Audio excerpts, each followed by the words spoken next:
Good morning and happy Saturday, everyone. I think it's the first time I can actually say what day it is, and it's the same day for everyone. We'll start in just a sec. It's still morning for me, so turn that music down just a bit. I am gonna go grab a coffee real quick, or at least just turned on the coffee maker. I'm gonna go pour some real quick, and we'll be back in just a sec.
I'm back.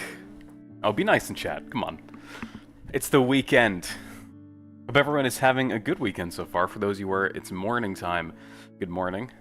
Any of you are watching the VOD, if it's morning time, I guess good morning. I don't know if it's, it could really be any time of day. According to like the YouTube stats, most people watch stuff around noon. So, we'll see. Since this is a different time than I usually start, we might not have as many folk as we do during the week, but maybe more people roll in as we go on later and later. Only stay for 2 hours. I'm playing Marvel Rivals. Ooh. Will I stream for only 2 hours today? Maybe. Definitely at least. I think I would like, ultimately, the Saturday streams to be a bit longer if I can. I might have to, like, pause for a couple minutes here and there because I have stuff that I'm planning later in the evening. But right now, like, most of my morning and early afternoon is free, so I'm not going to be going anywhere besides just hanging out. What? At least 2 hours? That's correct. So we'll get to game dev in just a moment. I'm also going to try to move my mic real quick. One sec.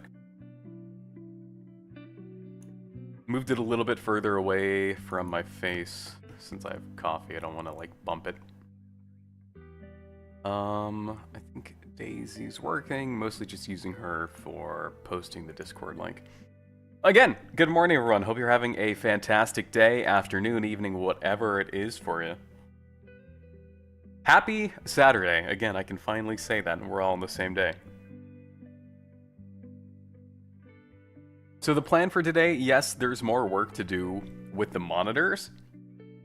I don't plan on doing that today, at least not a whole lot, because I've already done a lot of that on stream, and I think for variety's sake, both for you and for me, we'll move on to something different. But just to kind of give the, I guess, summary of where we are. So on the left, the work that needs to be done is actually implement the UI itself on these monitors to where you can click it, we have the behaviors show up, and you can assign it to different entities. The behaviors themselves already do exist.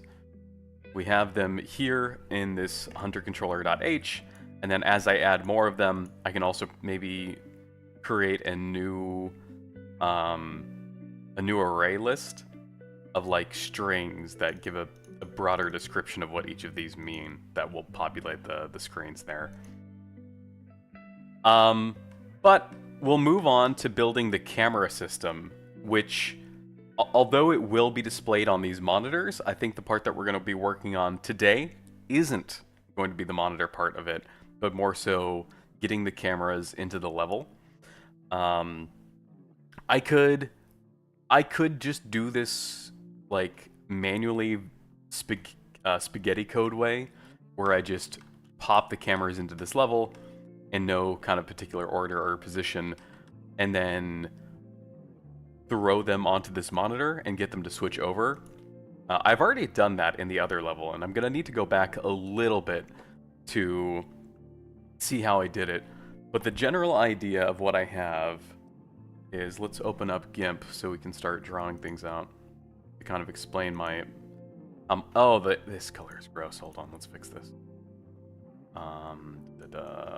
Let's just do dark green.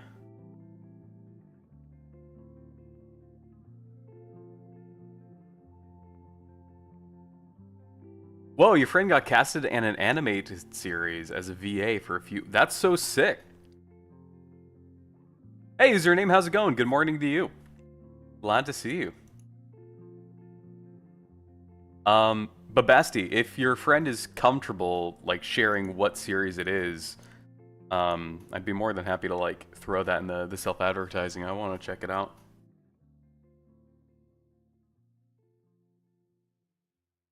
We'll just hype it up in like the comments, be like, whoa, this character is like brought to life because of how great the voice actress is.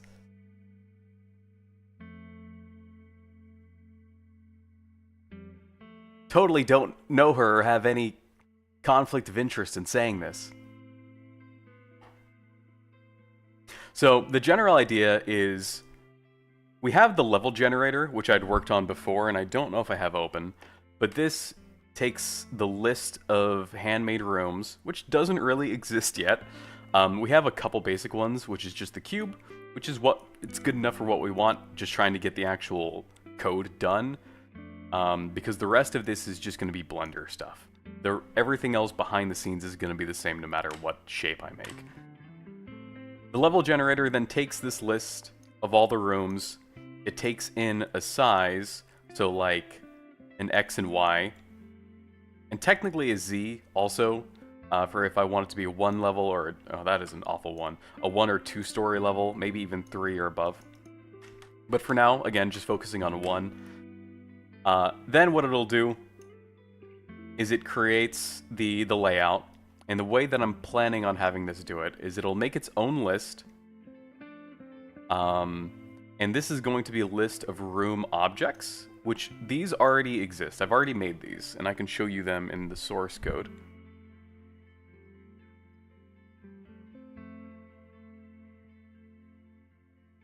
This is random, but I saw Iron Lung yesterday, and it was awesome. It was also very intense. I want to see it. I want to try to see it this weekend if I can. But I don't know if I'll have the chance to. I still haven't seen the FNAF 2 movie yet, so I'm behind on movies. If we go to the room, so this is the room.h, room.cpp.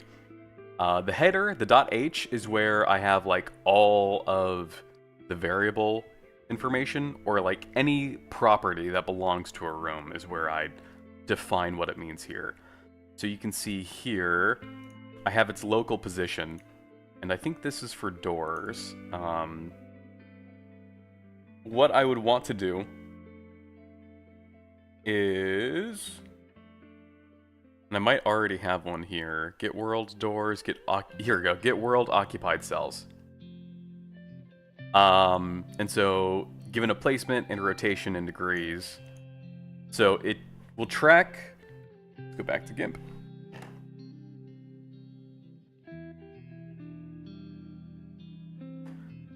Within a singular room object, there's not just the room mesh itself that it's being, that it's keeping track of.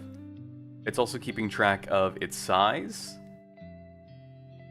and its rotation and where in the world it is. So X, Y, and Z. This already exists. I don't need to do anything new for that. And so the room generator here, or I guess I should say this is the level gen, just makes a list of these room objects in a way that they all kind of piece together uniformly. This part, the uniform generation, is close to being done, but not quite there yet. I don't want to work on that today, because the goal is to get the map and the camera stuff set up. I don't know why I just drew a box. I was going to try to draw a camera, but then I finished talking by the time Anyway.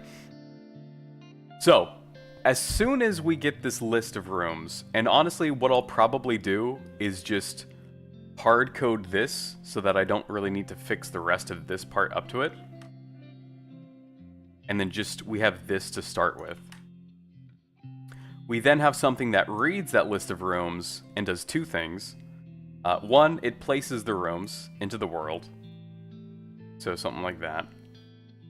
Each of these rooms will have a camera in it already, because it's just a blueprint. And then, because we know it's X, Y, and Z, it'll make some gizmo that will make a UI version of it, like a mini-map, and that is what we put on the monitor.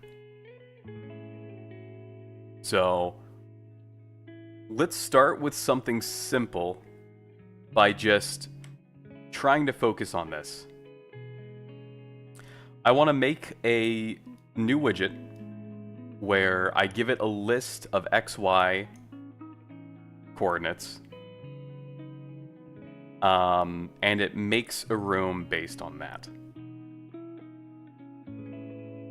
Got a meal fit for a champion, a microwave breakfast burrito, granola bar, and a handful of chips. Nice. I just got my coffee right as stream started. Give me a sec. I'm gonna sip some a little bit as I read chat, because I don't want it to get too cold. You were playing Metal Gear MGS. Okay, that is Metal Gear Solid. And I was in the middle of a boss fight, and the game said, "You know what?" Oh no. On PC or what console?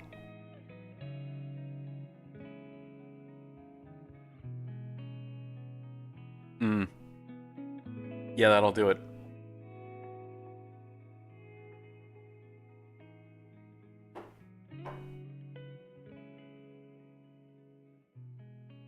Alright, let's get back in Unreal Engine. So, we're going to have to make a new UI, so let's just jump right back into Unreal Engine now that we kind of explained the gist of it.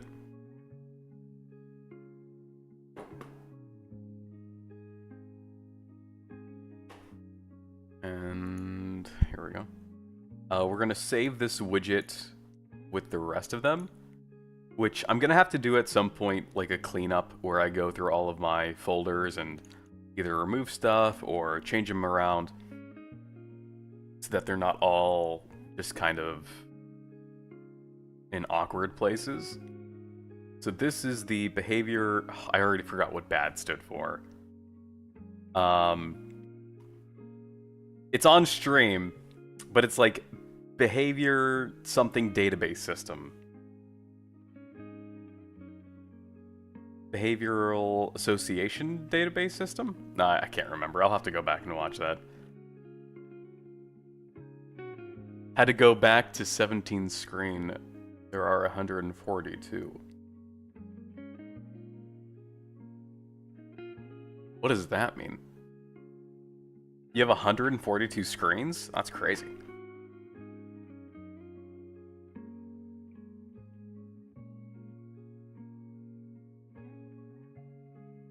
You love it when you don't read chat, makes you warm and fuzzy inside. There hasn't been a single chat message today I've missed.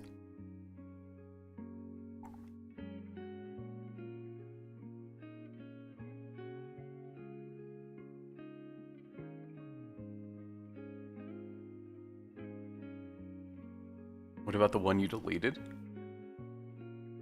No, because Daisy would have shown me. I have my own control panel.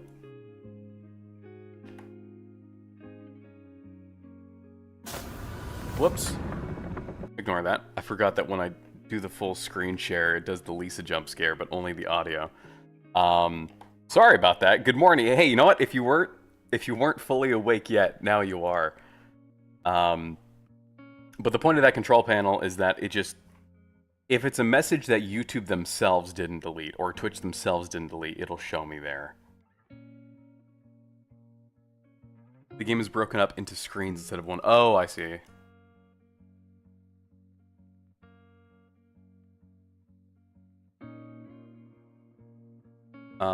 I'm going to make a copy of one of the existing widgets. Probably the bads one. So we're going to duplicate, and we're going to call this monitor map. And for the time being, let's give it a... I do kind of like this background one. Let's open up in GIMP and just remove some of the lines and stuff. I might have to drop this into, now that I think about it, I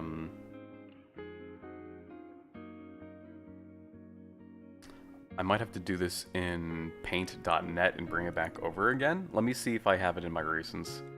Because this is just the JPEG, which doesn't help me. No, I'm gonna have to do paint.net.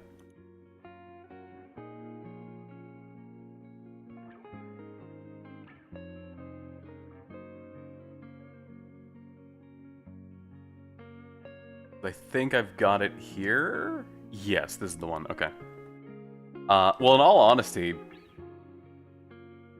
I think I would want just to keep this a black screen. At some point, maybe later on, we can have, like, the mini-map is here, and maybe people can make favorites, that they can just instantly click one of the favorites and jump to it. For now, though, let's just remove...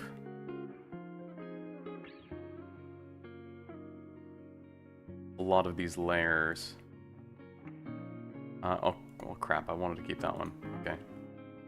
Let's save this as something new. I'm gonna call this UI3, maybe underscore map. .pdn.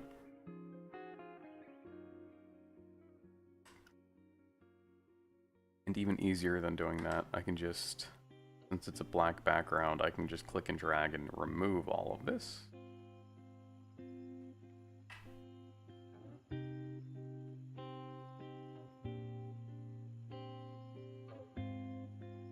And then remove that.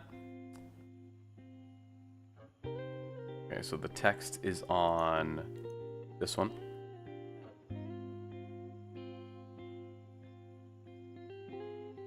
So we're going to be doing the monitors today. Yeah, we're going to see if we can get the mini map to populate, and then if we have more time, I also realize you guys can't see GIMP, or you can't see paint.net. Sorry about that.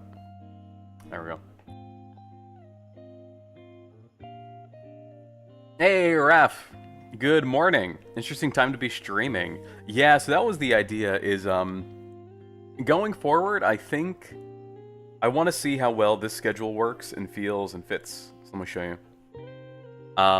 The Monday and Wednesday, ultimately unchanged. The 7 p.m., I think I'm comfortable enough to keep doing that. After doing it last week, and then people seem to be comfortable with those times too. And then for the Saturday stream, I usually don't have anything going on Saturday morning, unless I get invited to things last minute, which does happen. But then, like, you know, I can go for as long as I want. It's also the time that most people tend to be available and awake. It's not super late, it's not super early, and we're all on the same day for the most part. So, for the time being, I think this is what we'll stick to until either want to change it up or something better comes along.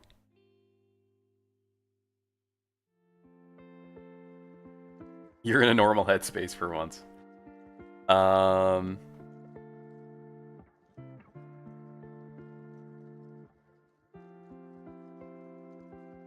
Bassie, do you know what show they're taking part in? Did they tell you? I don't know if you told me that already.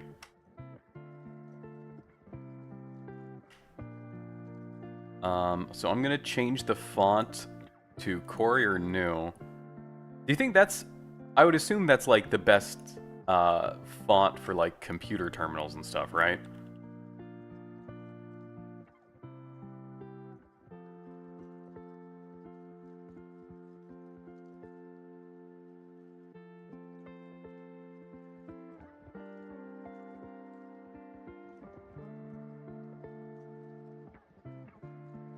Just saying the word map seems a little too basic. I don't know. Can I...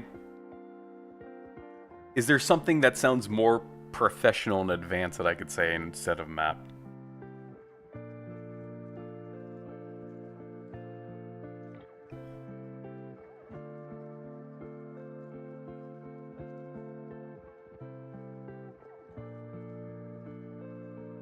No. Okay. You know what? Good point. Don't want to overcomplicate things.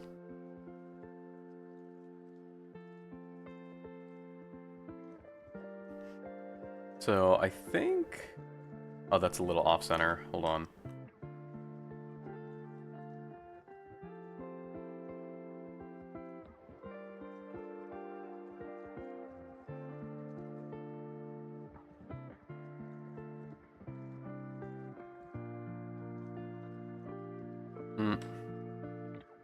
One last time.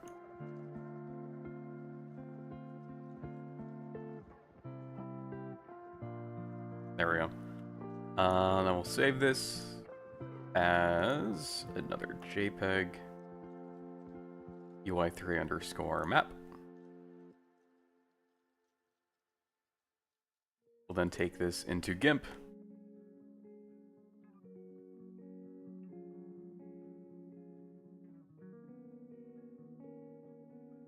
I have to find it.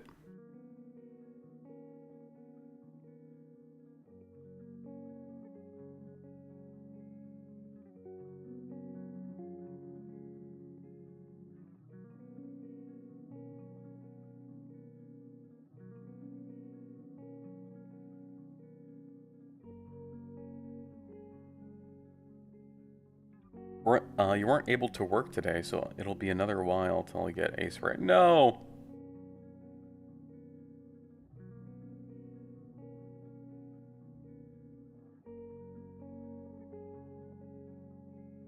Artistic representation of current location's geography. Nice. I don't know if I could fit that in the little bubble up top, though.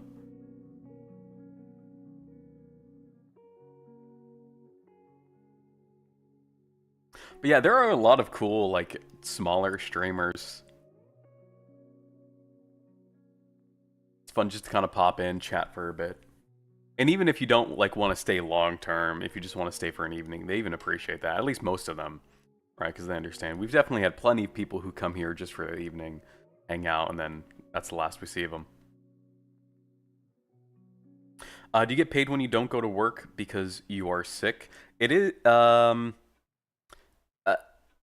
kind of. I have a bucket that I can pull from, like a bucket of hours. And if I choose to use that while I'm sick, I can. But that's also part of my like my vacation bucket. So, short answer is yes. Most jobs in the United States, I'm not super sure about Europe, to have some kind of paid leave. Um, and it's not that like, oh, I have to use my vacation time to be sick. It's kind of the other way around. It's if I don't get sick, you can pull from your sick pay for vacation time. So you don't have to be sick to use it, which I like.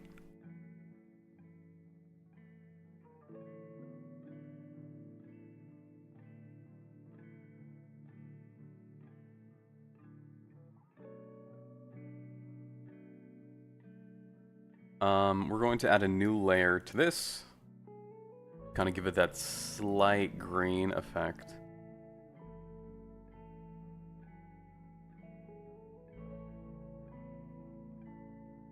And we don't really need to do degradation on this, I think.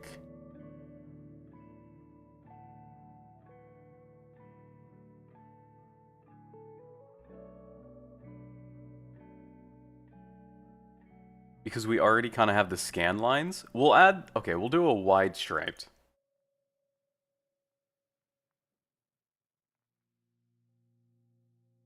And we'll see how it looks with the degradation.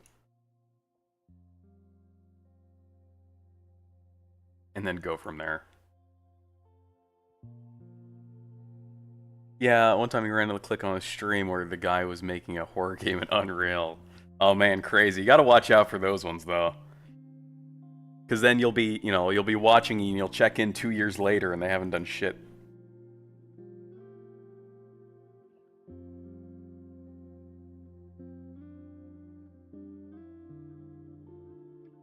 To be fair, I think I'm not the only one who's guilty of that. I think one of my favorite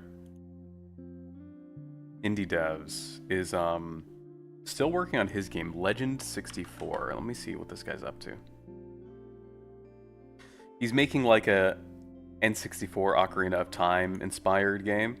He hasn't posted a video in 10 months. I think that's also like part of the fun of it just being a passion project. Like, of course, I want it to be done and I want it to be playable. I want people to enjoy it, but I'm not gonna let it be like to my own detriment. I'm not gonna like push it to the point where I'm not having fun with it anymore.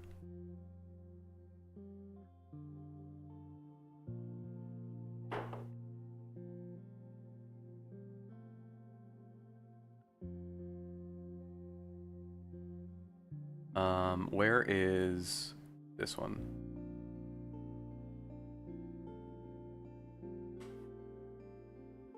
Then we replace this with UI3 map.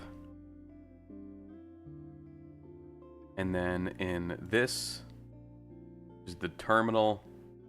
I just have to tell it which widget it is, which is widget screen 2, because it's 0 indexed. And I think it's actually up here that I'm setting it.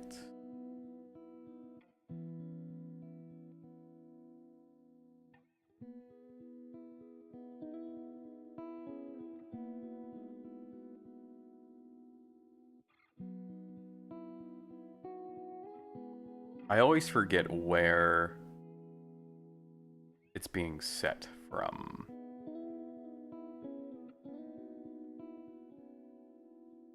I'm pretty sure it's this. Here it is, widget class. And so it's monitor map. So now we should see that pop up here.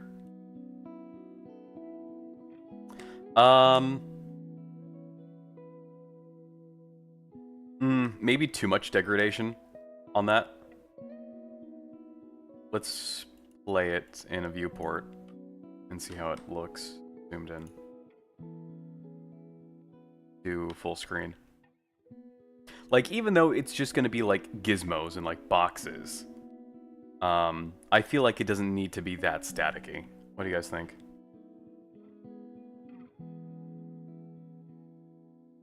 Curse of the Nightfall.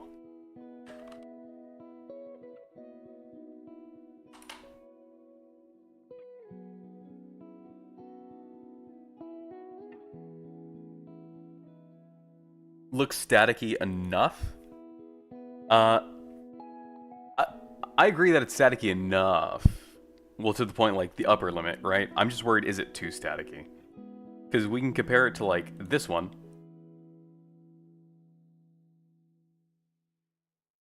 Where this one doesn't really have the video degradation, like, layered on top of it. Nothing in Google. Oh, okay.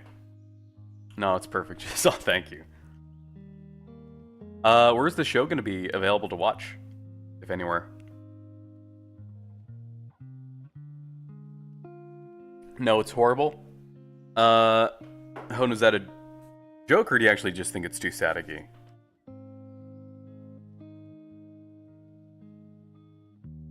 Not saying that you're wrong if it's not a joke, by the way. But it can be hard to tell through the text.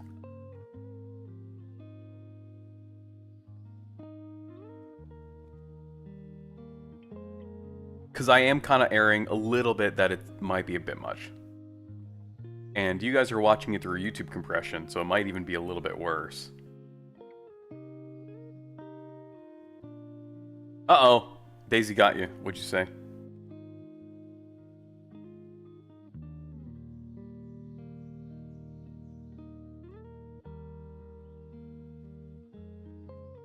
Why? Okay, Hoden, that's kind of close, and she flagged that. I don't know why she flagged that. Unless she learned. What's Hoden? That's the... One of those is the word for testicles. I wonder if she learned how to speak German finally and is upset with that. Yep.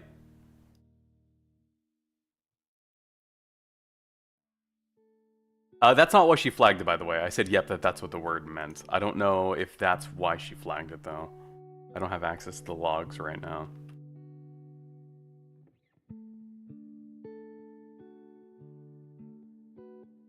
Let me see what she rates that in the Discord, because I can actually see what she's saying there. So give me just a sec, because I'm curious. I would consider that a false positive.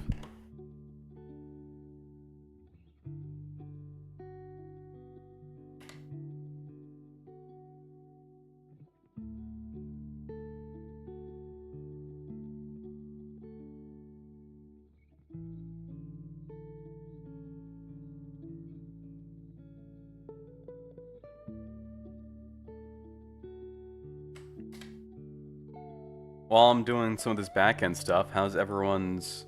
Will anyone have any fun plans for the weekend? Or are we all just kind of relaxing and chilling?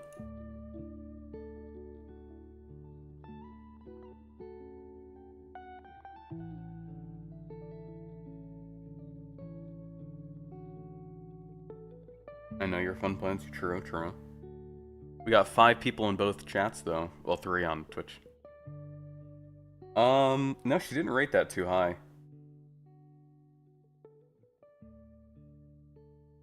Looks like the highest was a 0.01 in violence. You have no fun in life? You'll find it someday. I hope. But don't be too upset. Like... We all have days like that. I am playing Clover Pit. Ooh. I got an eye exam done today. You're perfect. I have an eye exam, I think like, later this year, too. It was, like, super booked. I had to wait a long time. I was hoping to do it in, like, December. My eyesight's not super bad. My left eye is just a little bit blurrier when reading text.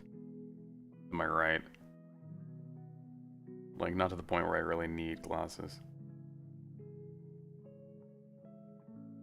Okay, so the next thing we want to do is I want to add logic where I give it, like, a list. Oh, actually, I think... Let's try it without the video degradation.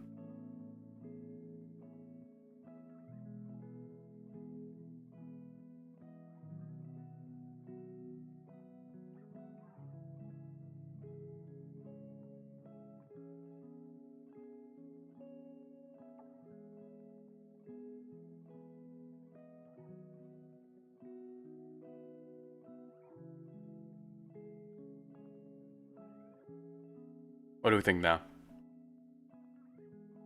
We'll be playing the new Terraria update. Yeah, I want to check that out too. The streamer that I like watching that's playing it, I think. I'm gonna open that up in the background, honestly. I love Terraria.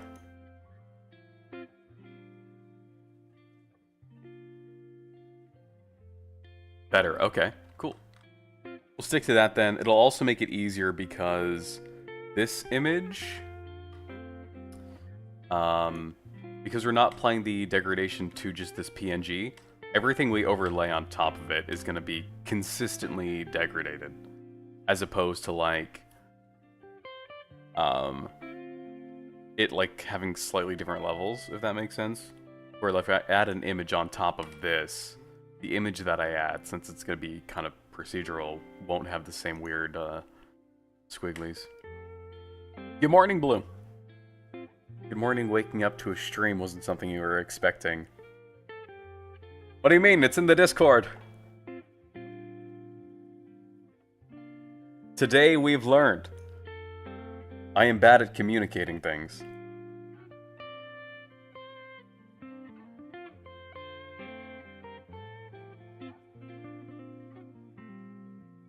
But yeah, I think this time most people are at least awake. So whether or not they're more free at this time than usual, I don't know. But at least according to YouTube stats, this is when most people are active. And it's also happens to be when I have a good amount of free time also. So we'll stick with it. We'll see how this feels. Oh yeah, I haven't been in that Discord for a while. Well, they also just chat a bunch anyway.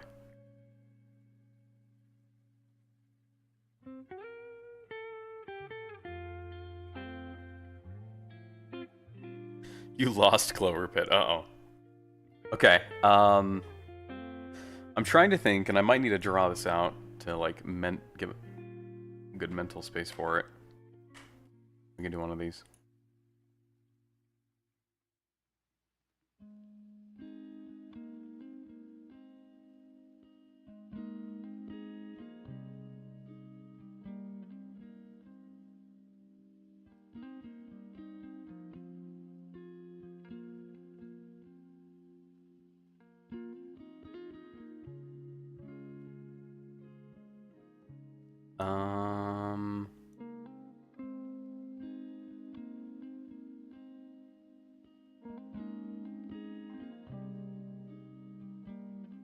Okay. So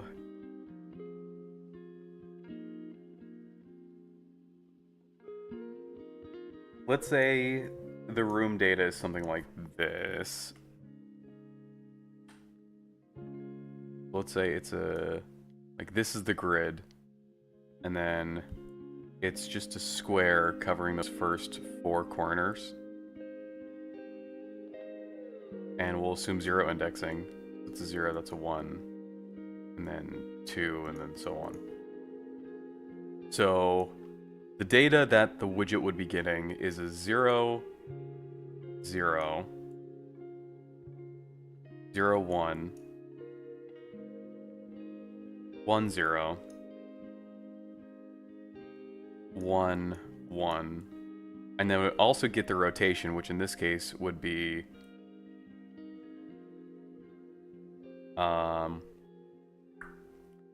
probably 0 degrees. I might not even need to give it the rotation. If I just tell it, like what world grid spaces it needs to be, and it just draws that image, I don't think the rotation matters too much. Like, it'll keep that, but I think at least for this. So the issue is, how can I make this to where it draws a shape without drawing like these internal lines? Because I could easily just have a library of squares, and then have it place it at a set spot each time. But then it's just gonna look like, a grid, and you're not gonna be able to tell where the room separation is. So I guess there are a couple of ways I could approach this.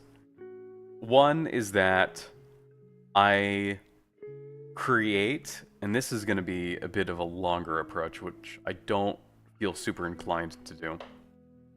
But one is for like, for each room shape I make, I also make like, I hand make a gizmo PNG that the room holds. And then when the widget is requesting to show that room on the minimap, it grabs the PNG from the room, applies the rotation to it, and then puts it at that first coordinate. The issue with that is that's kind of a lot of just steps, but also I would have to make a unique PNG for every room. And I'm trying to think if there's any advantage to that, as opposed to just like having it auto-genned based on the grids that it's taking up.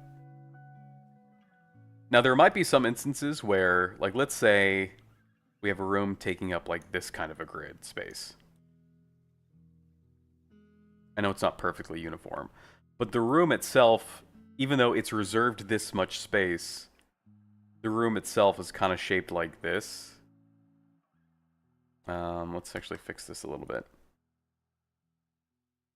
And so there's like maybe a door here, a door here.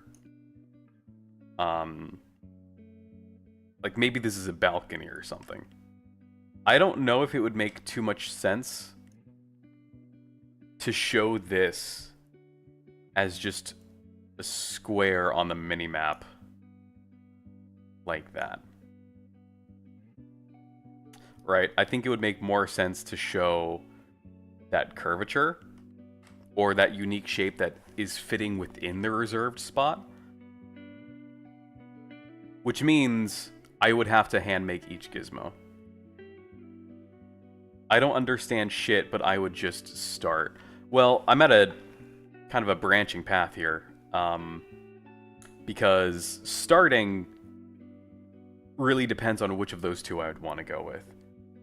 I think I'm more inclined to go with this first one. It'll be a little bit more work for me, but I think it'll be good. Later on. Let's go ahead and do that. Oh, give me a sec. I mentioned earlier on I'm going to have to take mini pauses to reply to messages as I'm planning stuff, so give me just a sec.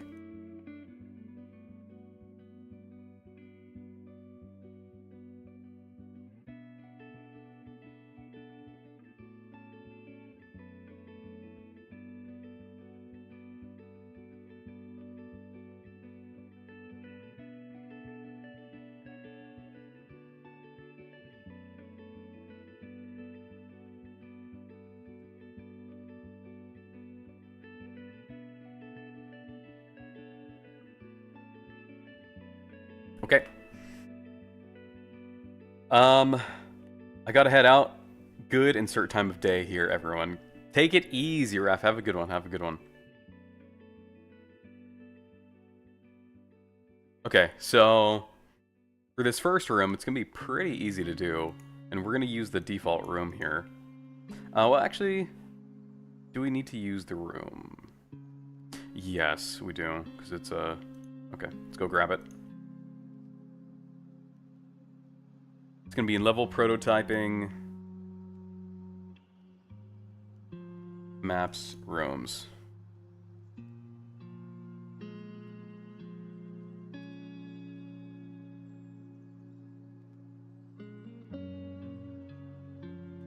That's the room constructor. Let me see who the parent class is. So it's...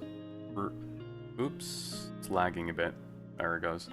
Let me see if I have any windows open that I probably can close, kind of eating up some processing. I don't think I have too many. I might just have had a hard time opening that up. Let's close some of these. We don't need this.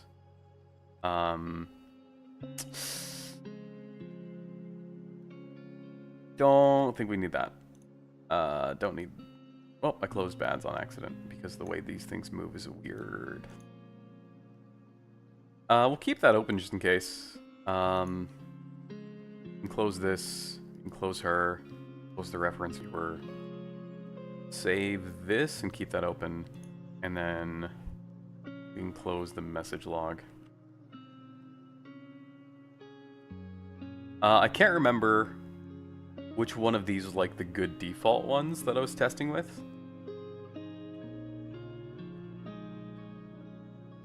So we'll open up all three. I think...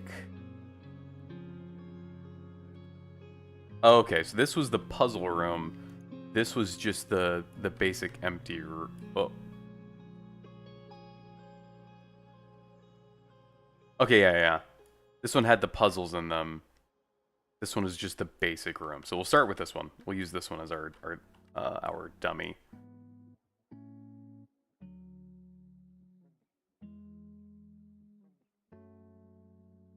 So that means we'll have to give each room a new texture 2D object that it can grab from.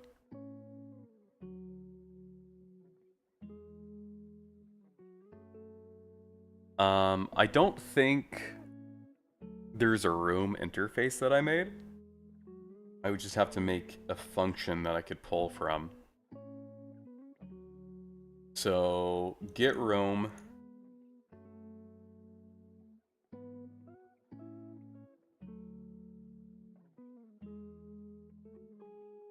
Let me make sure there isn't like a parent class or something else. Okay. Let me double check the inheritance again. Okay, parent class is just room.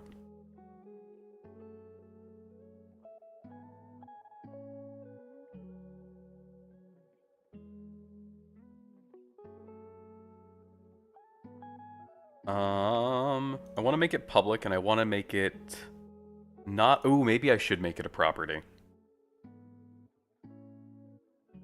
Actually, no. No. So, just to kind of explain the line of thinking here, and if anyone is trying to follow along, there's a couple things I can do.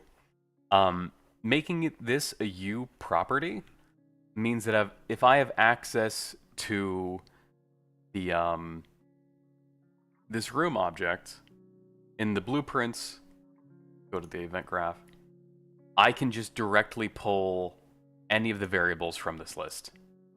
I can be like, hey, from room 1, grab wall candle 2 or something, if I made that a U property. Alternatively, I could keep this private, and then I could say, instead, you don't have access to this, you have access to this function. And then from here, it will give whoever's calling it wall candle 2. The benefit to this is if I'm trying to debug something, and I notice something is messing with wall candle 2 and I don't know who it is, it'll be easier for me to figure out who it is with a what we call getter and setter function, rather than just direct access to it. You know, someone joined a stream I was watching and talked about making a game in Scratch. Seemed kind of young. Scratch is like, I think pretty rudimentary, and it, from what I've heard, is good to start off with programming. But, I mean, I always encourage people that even have, like, the slightest interest in game development or programming to start as soon as they're... Because imagine, like, building off of that skill set from a young age and just getting better and better at it.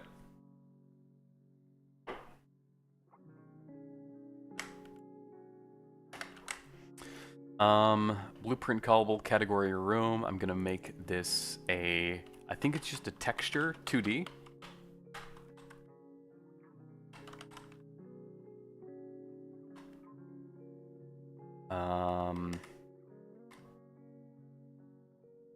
Okay, I might have to figure out the data type is. I'll just have it as a float for now, so it doesn't complain. And then get room gizmo. And let me Google that just to make sure that gizmo is the right word to use here. Gizmo in game dev.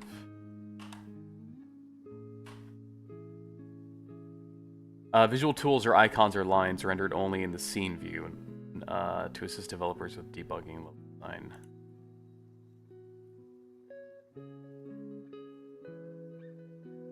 I guess so. I mean, because I'm doing this here, I can rename it pretty easily. I can right-click and then rename. And the way that this works, because I'm using Visual Studio, is anywhere else that has this named like this, it will also update that name at the same time. Except in Engine, I think. There's a new AI from Google? No, I hadn't seen it. What's new about it?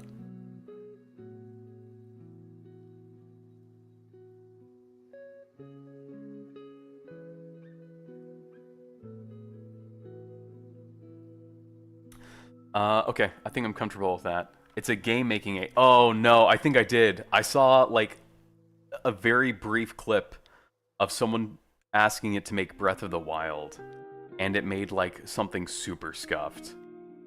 I think it'll last as long as it takes Nintendo to sue the shit out of them. Like, that's the extent that it's gonna work.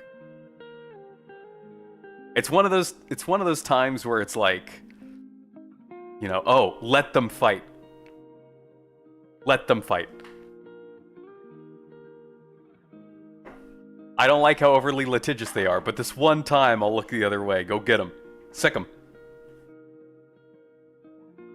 And that's what people were doing on Twitter, is they were like quote retweeting the clip of the fake Breath of the Wild, and they were like, is this the Breath of the Wild game made by @Nintendo? It looks super bad, and it makes me not want to buy the Nintendo Switch too.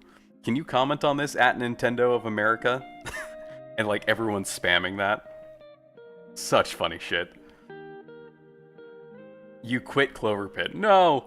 What is Clover Pit?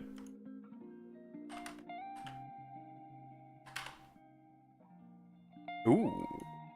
Gambling. I do kind of... Okay. I kind of am tempted to add a gambling mechanic in this at some point. You're on Twitter? You need a shower. Yeah, Twitter is a cesspool of scum and villainy.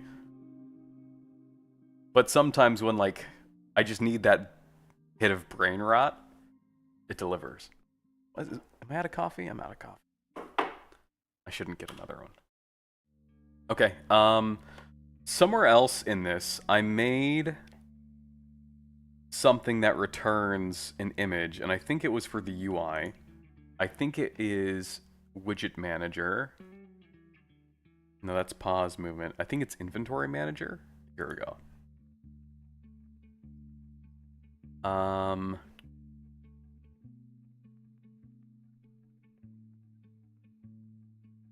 No, it's item. Item base. Here it is. U texture 2D. That's what I wanted.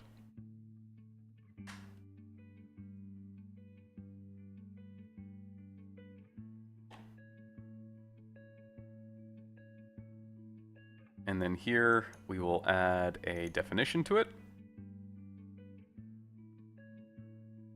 And back in the header file, we actually need to create something for it to get. So down here, I have a list of, let's make it a private. We'll make it protected.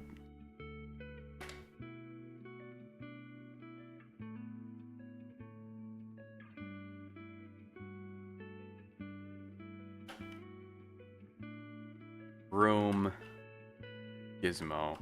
And I should probably, what's the standard for naming a texture 2D? UE5 texture 2D naming standard. I want to try at least getting somewhat better at this. Okay, it's T underscore, it looks like. For a texture.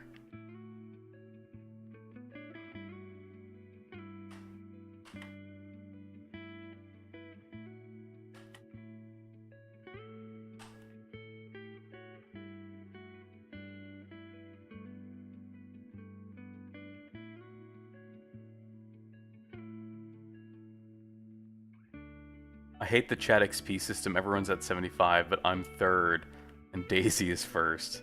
Get to yapping, Basti. Yeah, exactly. We can't let Daisy be number one. Daisy doesn't even talk that often. She says one message every 15 minutes. You guys are letting a clanker beat you? Whoa, Blue, what's your profile pic? Looks sick. Did you make that?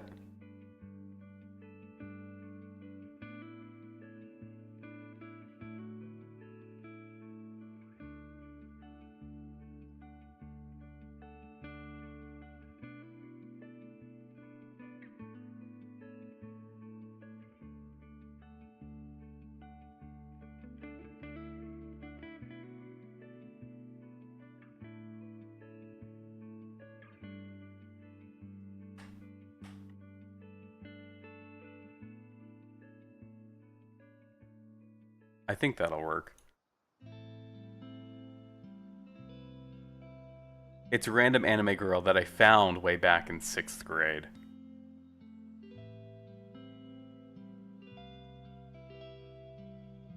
Honestly, respect.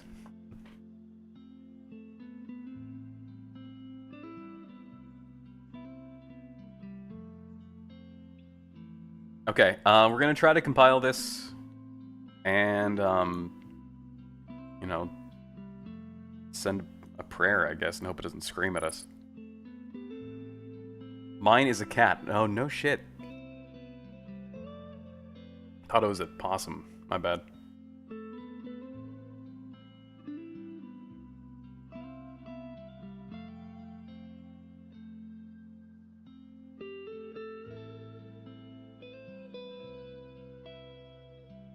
Mine is my cat. Okay, I replaced one word on accident. You guys ever do that? Where it's like you read a sentence, and you read like the first half, and then the last half, and you're like, I don't need to read this whole thing, I can just autocomplete the middle.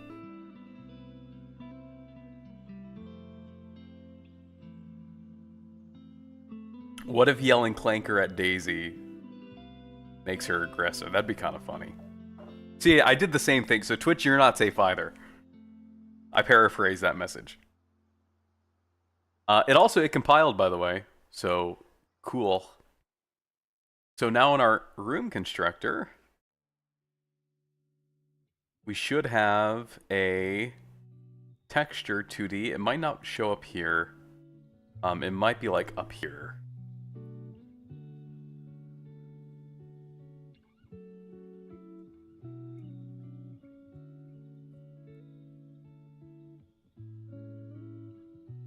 Gizmo. Okay. Might be one of the weird instances where I gotta like save all, close, and reopen. Give me just a sec.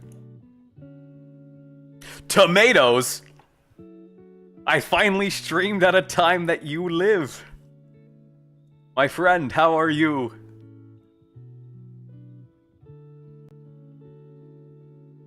Bud is too lazy to finish the sentence is crazy. Saying my 2 autocomplete sentences.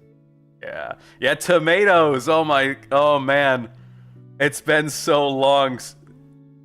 You've been good. So many things happened. How are you? I'm fantastic. I've had a lot of good things happen my way too. Glad to hear, like, you're on the up and up, dude. Congrats. I mean, whatever you're comfortable sharing with, please do.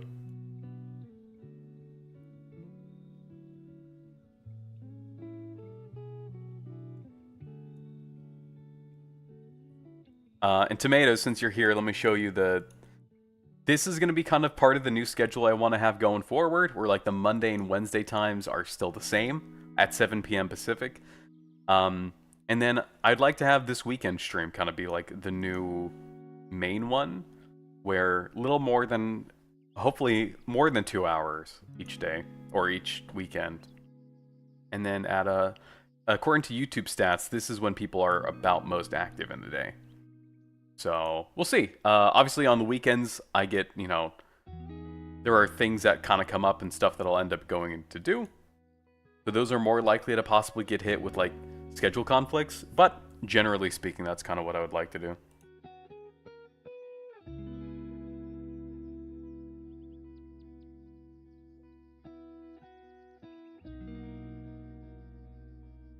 The game we released did really well. It did so well that Steam sent us chocolate for Christmas. We are now focusing on making a safe for work for. Whoa, wait, what? What was the game? Also, I don't remember if you were comfortable sharing with me what the game was, so no worries if you are not. I would completely understand. Privacy is an important thing. Gizmo? No, I might have to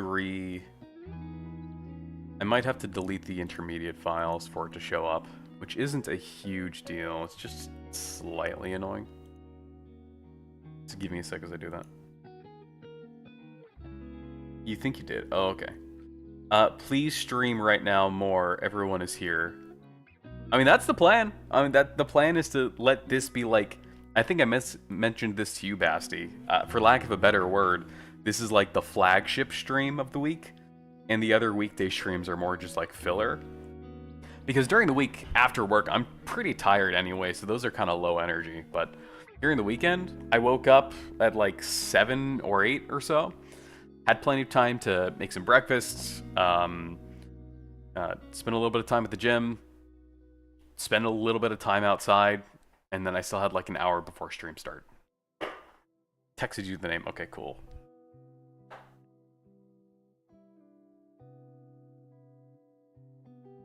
Oh, sick. Cool. And don't worry, I have my OBS set up now so where it doesn't share my screen. It only just shares individual apps. It's a lot harder for me to accidentally leak things.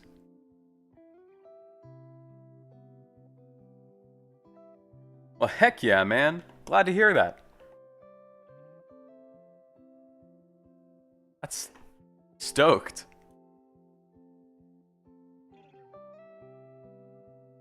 Alright, let me move off of that, just so I don't open up Discord again accidentally. Did I open Unreal Engine? No, I didn't. I wanted to delete the saved and intermediate. Tomatoes, question.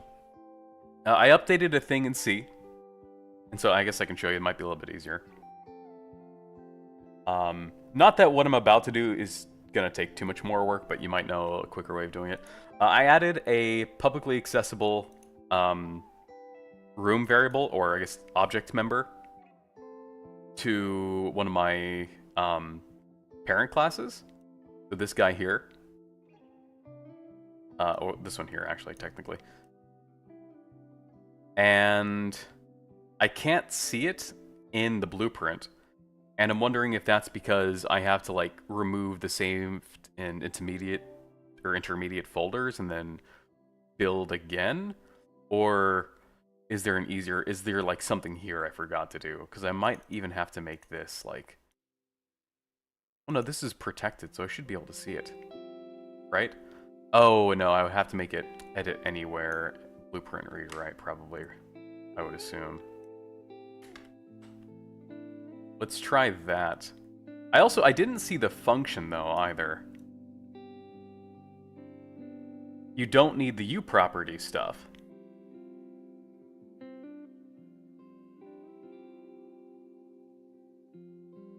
Does that mean you're not going to leak your social security number again? Hopefully not. Don't worry, I was able to change it. I'm kidding. I couldn't change it. I was on call... Yeah, you gotta be careful. At least it's safer when it's just a call, though. What do you mean I don't need uProperty? Isn't that how it's accessible in the blueprint? You do need... Oh, okay, okay. That's kind of what I thought. Again. Oh, Kevin, hey! Hold on, let me catch up on YouTube chat, because I missed some.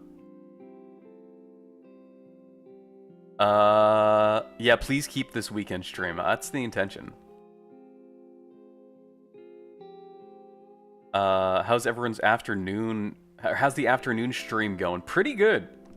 Pretty good. A lot more energy than I have during the week. So I'm hoping to stick to that. Okay, let's open up the engine again. We'll go back to the backdrop as that's happening.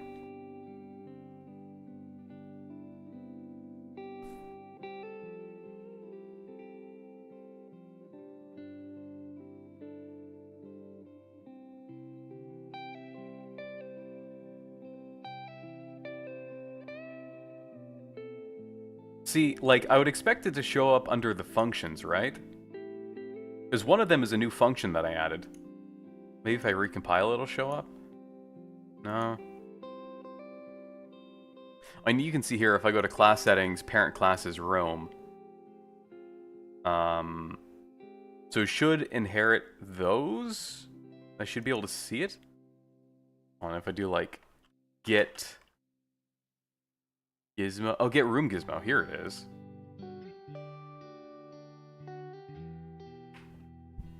But how can I want to be able to, see it up here so I can write to it.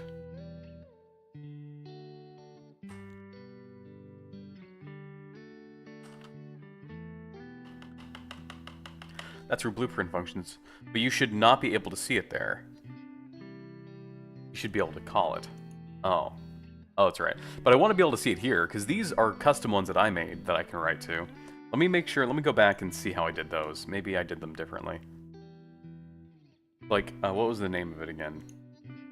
Occupied cells, for instance, these. Edit anywhere, blueprint read write, category. I mean, I probably don't need this. Maybe it's because it's in protected? Which shouldn't be a problem, because that's for its own class in children classes. But I suppose I can move it into, I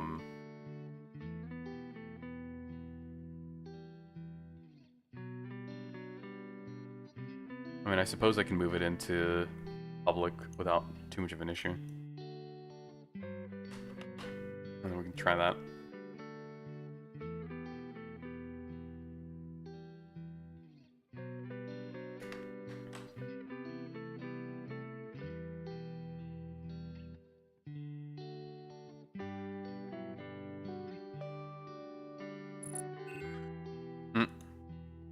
Oh, that's why.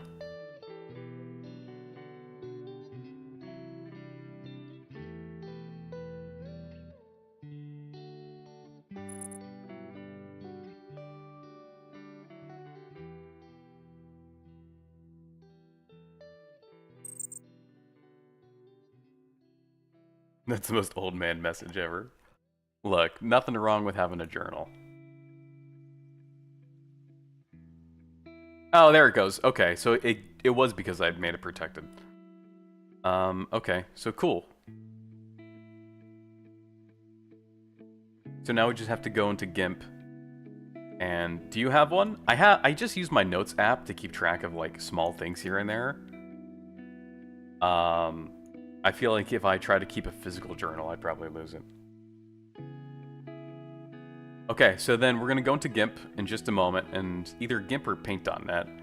I need to be pretty particular about how I make this room gizmo, so that everything going forward is the same size, so I need to come up with some kind of standard for it. And then, I guess in the meantime, I am going to get some water, maybe re-up a little bit more on coffee. So give me like a crisp minute or so, and I'll be back. Oh wait, you're about to leave, Tomatoes. Let me catch up on you. You're going to lurk mostly today, but I want to say I'm really happy you decided to stream these times. I'm likely going to appear at most. Oh, sweet. Well, yeah, glad to hear it, man. Good to see you again. Honestly, glad to hear that everything's been going well for you. And I hope everyone here, too. I hope things have been going well for you. I hope things will go well for you, maybe if they're not right now. Thank you for the 500 bits, Tomatoes. I appreciate that. You need water as well. Yeah, I'll be back in a sec. See you in a minute.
I'm back. What'd I miss? Oh, Nibble, you showed up immediately as I went to go get some water and coffee. Hello! How are we going to derail the stream today, or is it already derailed? We've actually been pretty on topic. I'm not gonna lie, I'm pretty proud of myself. Did you bully Ren with... You know, we're not... Whoa, I don't know what you're talking about. I don't know what you're talking about. Anyway. Let's get into GIMP and try to come up with some kind of standard for making our room shapes and sizes. How big is this panel here?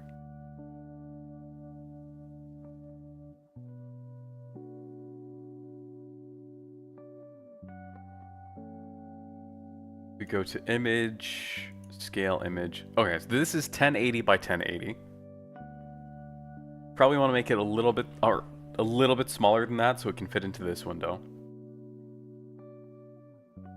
I mean, it looks like 1000 by 1000 would work.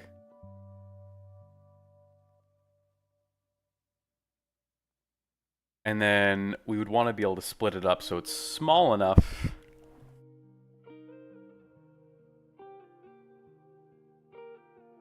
So let's do file, new. Let's say like one grid space is a 10. And so if we had a square, that'd be a 40 by 40. And let's go ahead and paint this white.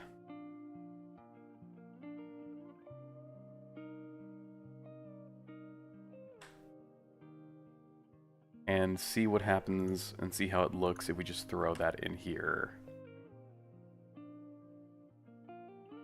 That's for like one room, not the worst. I feel like that might be a bit small. If we have a huge map.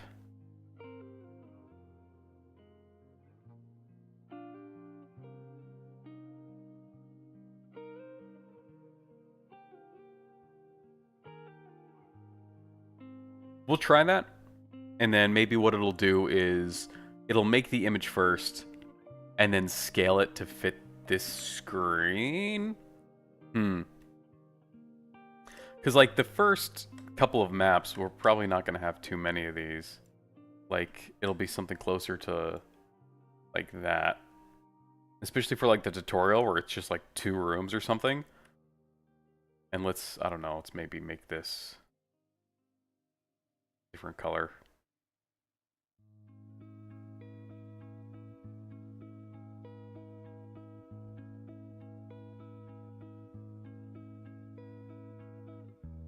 If that's on the screen, I don't know how difficult that would be for the player to click on it. Probably not too bad, I would assume.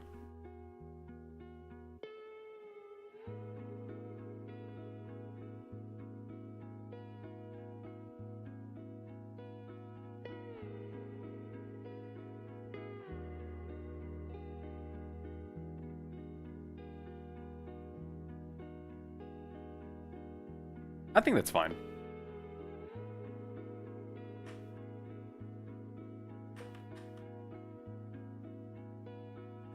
Okay. Let's do that then.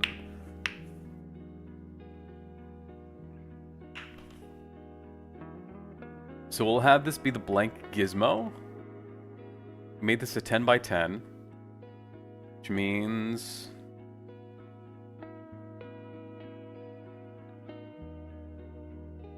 the 1, that's a 2.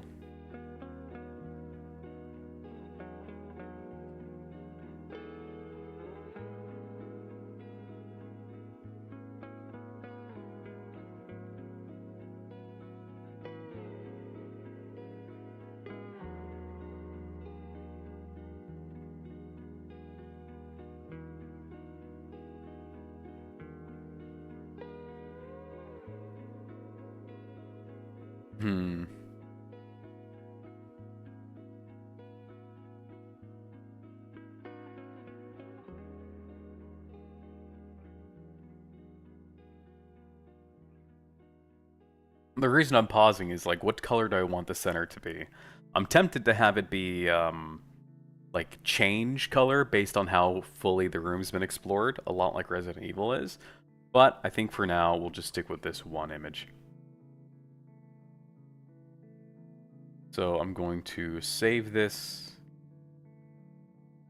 as room constructor gizmo .jpg.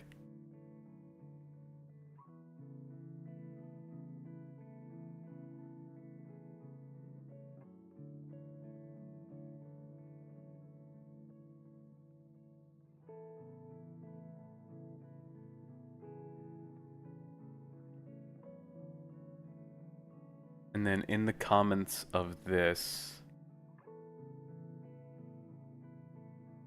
where I have the gizmo,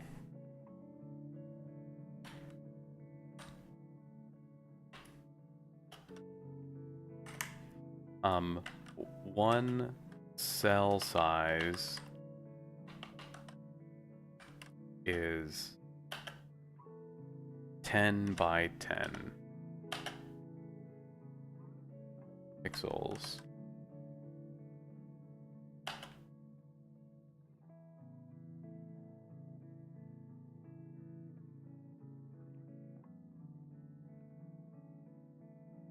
Do you have a color palette in mind? Not particularly. I don't know too much about a lot of the artistic stuff, so I might have to look into that.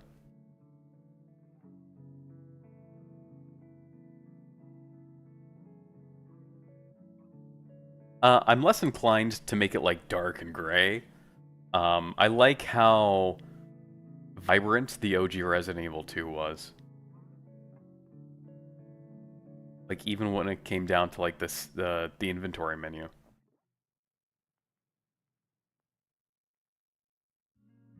Yeah, I would recommend it. Alright, cool. I'll have to take a look into that. So what I'll do is, in this rooms, I'll probably make a room images, or room gizmos.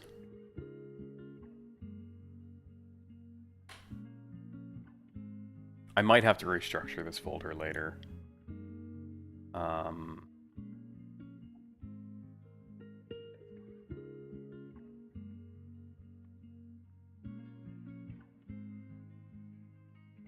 Oops, that's not what I wanted.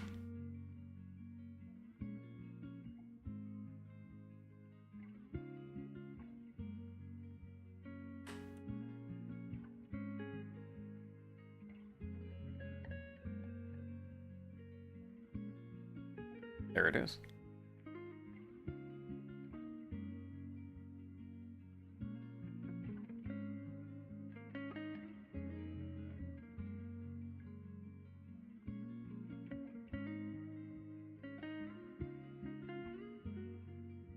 And then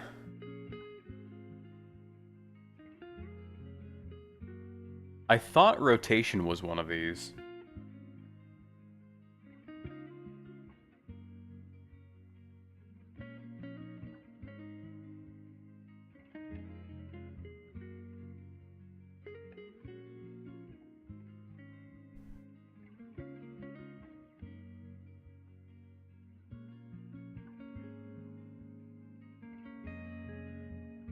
Your streamer friend is putting Ren to shame. Ren doesn't give us his time and soul enough.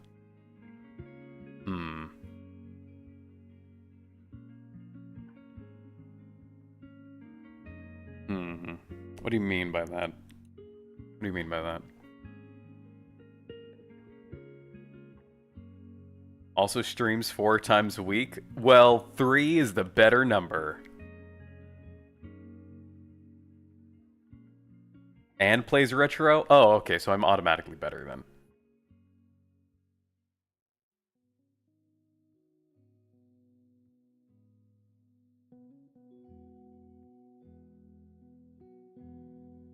Oh no. It's getting worse.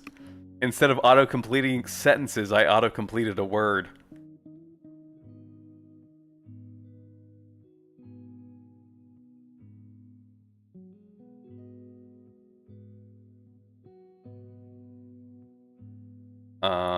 What was I about to do?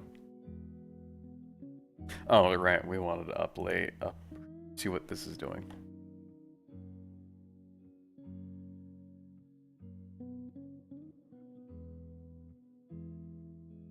Okay, get world occupied cells.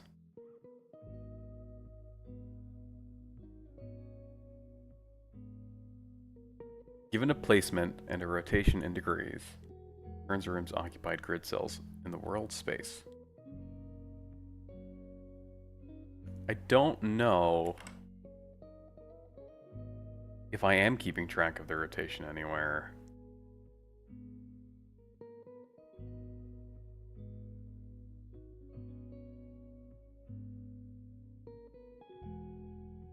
Because that is passing the rotation in.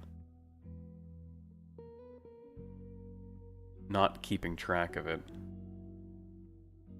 I might want to do here in the world object, or the room object.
I might want to make this a member instead of a return.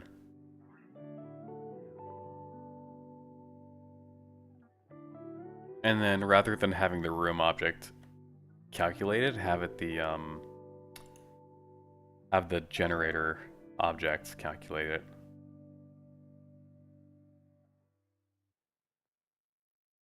And then just assign it on level creation on begin play. So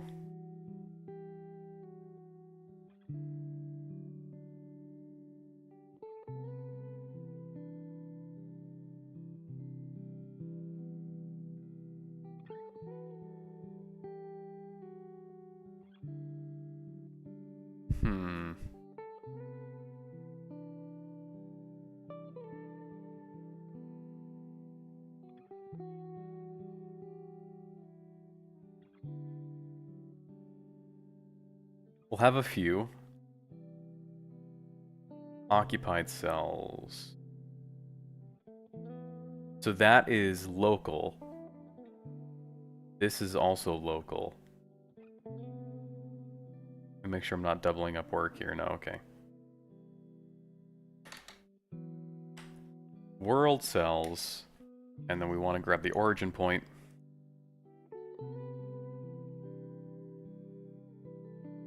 And the rotation.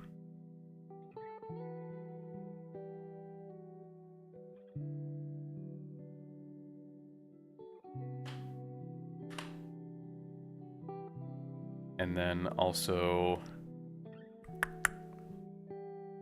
do I want to make these publicly writable?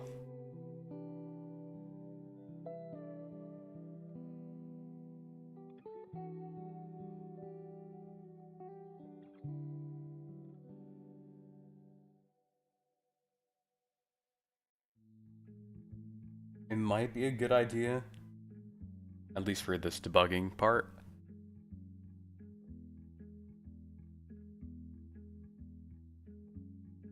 My energy back, so I might be able to have some kind of life soon. What? Oh, hold on, I missed a lot. Trying to become friends with another cool guy. You're doing better on a real health buzz because I've been pretty sick for a long time, so I woke up at 6 a.m. Did a cold plunge, yoga, vibration plate, and I'm doing a 35-hour fast. slowly getting my energy back, so I might be able to have some kind of life soon. Heck yeah! Stoked for you, dude. I mean, I've kind of been doing the same. Not quite to like that extent, but I think this morning, one of the things that honestly has been helping me is I go to bed with my blinds open. Not the window, just the blinds. And then in the morning, when the sun comes up, I get up with the sun, and I'm not tired when that happens. It's almost like there's some thing in my brain that says, oh, the sun is here, you are not tired anymore. And then I wake up, and I woke up at like 7:30 today.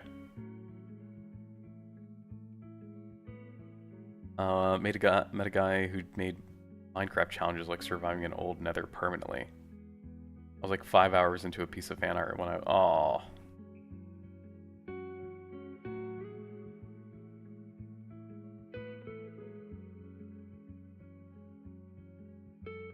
Tried a cold shower like 4 times or so. Yeah, I always take warm showers. I know that cold are better for you.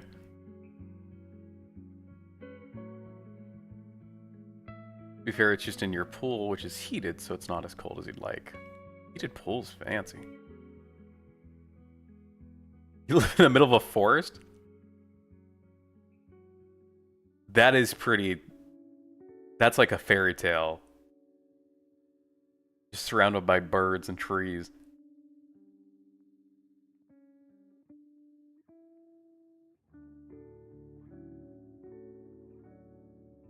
Waking up with the sun is also science and really good for you.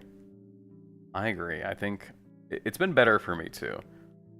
Like these past few days I do it. You snap awake and instantly get out of bed. I want to spend my free time doing cool shit, not laying in bed. Yeah, totally. I'm the same way. That's why I hate, even before I did this, I was waking up at like I would never wake up past 10 o'clock for that same reason. But now, like, I definitely want to wake up even earlier than that. And just, like, the science behind just waking up with the sun helps. During the week, I wake up for work before sunrise, so there's not really much I can do about that. Yeah, caveman instincts. And it looks like the editor is not happy with what I'm doing here. Found rotation when expecting end of declaration. Oh, I see. Got to put a semicolon. I should probably give it its own name, like grid rotation, just so I don't get it mixed up with like its transform rotation. Not being woken up by artificial noise blasting into your skull. I thought we were more advanced than waking up naturally. Yeah, well, my alarm clock is I don't know what it plays. I don't think it's music or like an alarm.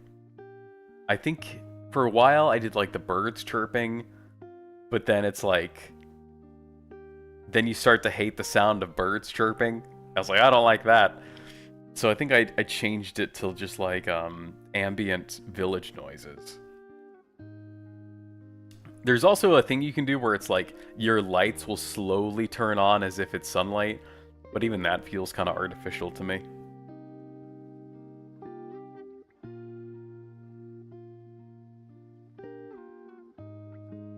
Oh yeah, classical music's nice.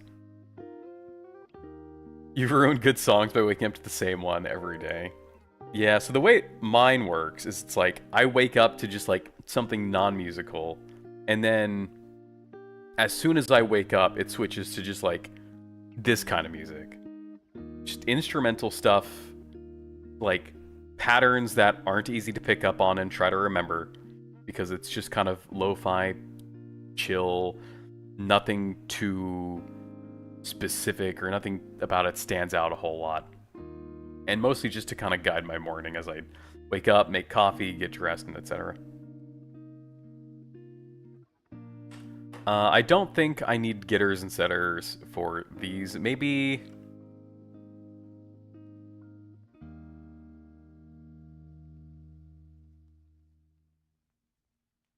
maybe the get gizmo would be good. Oh no, I can't return multiple things though. Unless I made like an object to hold them, but that's pretty much just what this room is. And so I think I'm just comfortable with this. Let's go ahead and do that. Let's build it.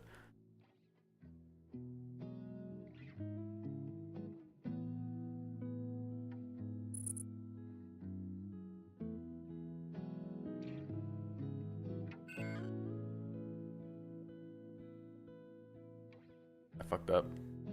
Imagine having blinds, Curtain Gang rise up. You have new music for you to play on your stream. It's video game lo-fi, like Zelda, etc. And okay to play for licensing. Ooh. References must be initialized. Whoops.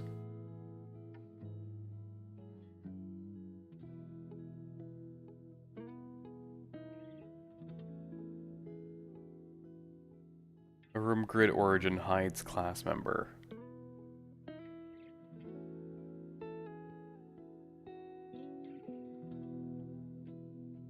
Oh, I might have... Do I have this already existing?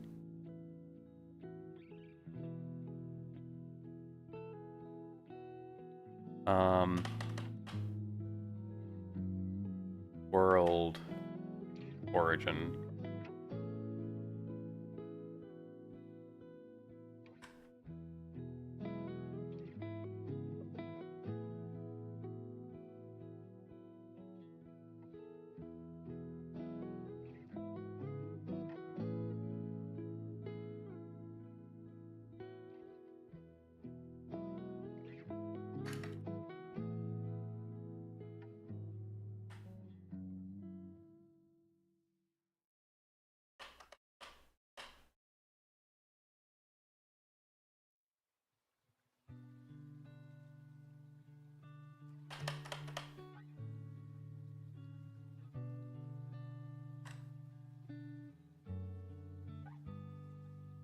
What is up with this stupid indentation thing? Stop it. Get some help.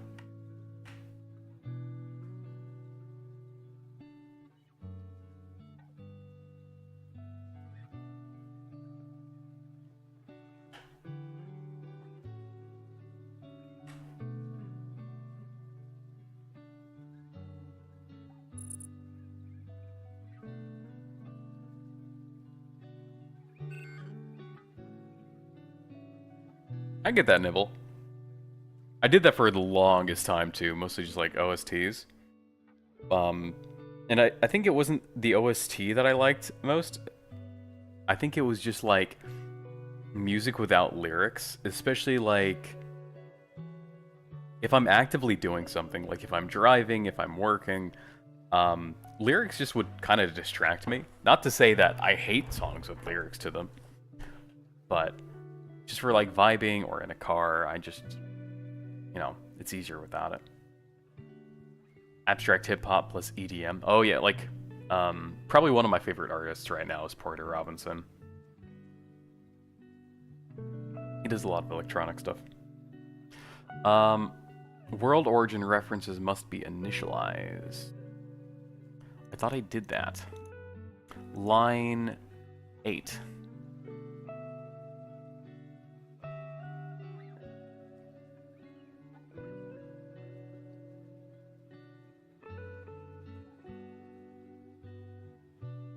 I saved... Wait, what do you mean?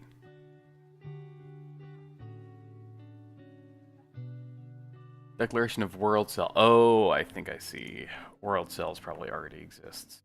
No, wait, no, because I called it Grid Cells earlier. What do you mean it hides a class member?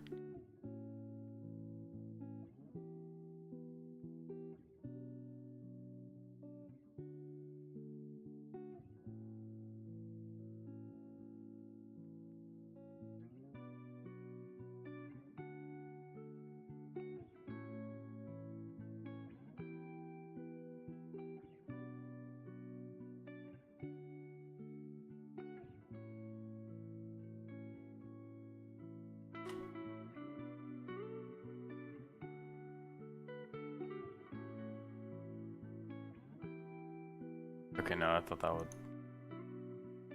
worth trying.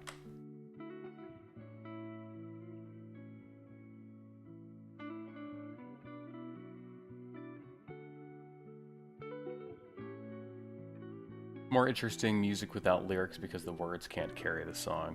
The vibes of walking through a European city at night, listening to it's amazing. Oh, you're talking. I didn't read the message before. Only soundtrack you've listened to is Alan Wake. Oh, I see. Can you write that artist? You mean in chat? There you go. Looking over at Twitch again, sometimes you wake up by setting an alarm on your phone, then setting it to vibrate and put it under my pillow. Oh.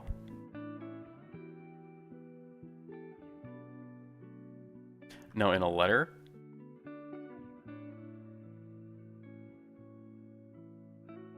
Oh, you mean like write fan mail? I mean, maybe. That's never really something I've done, though.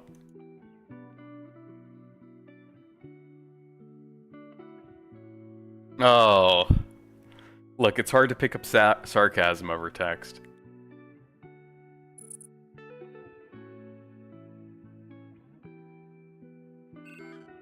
What is going on?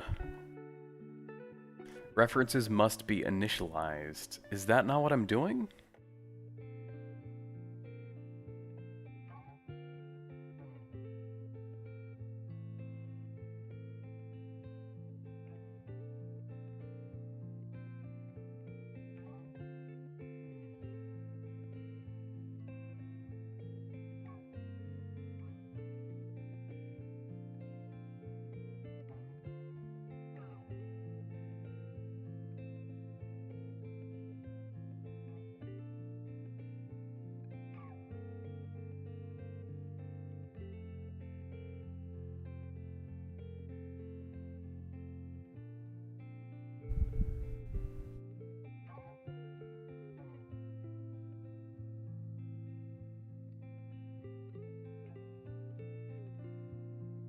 I should use the UE compiling error sound as an alarm. Yeah, I would die. I would just die instantly.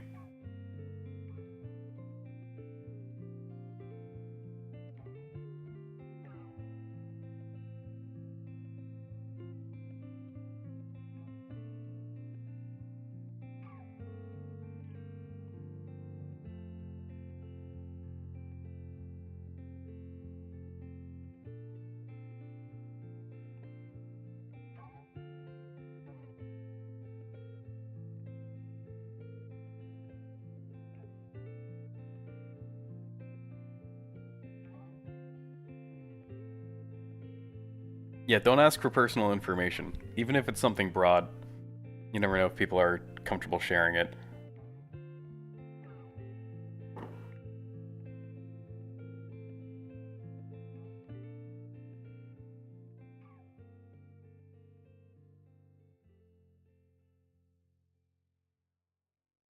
I'm trying to figure out... Okay, what was the error I was getting?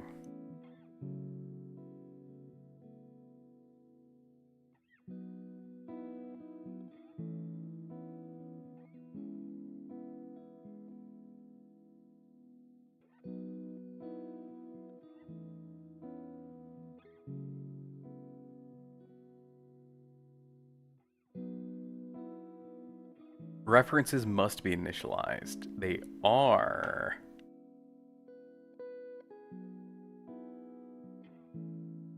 World cells. Do I have things with a similar name? And I just... Oh. I do. Okay, let's call this...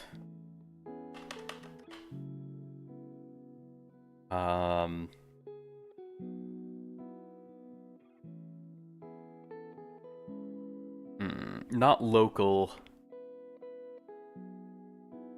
Maybe like... map cells? Because this is...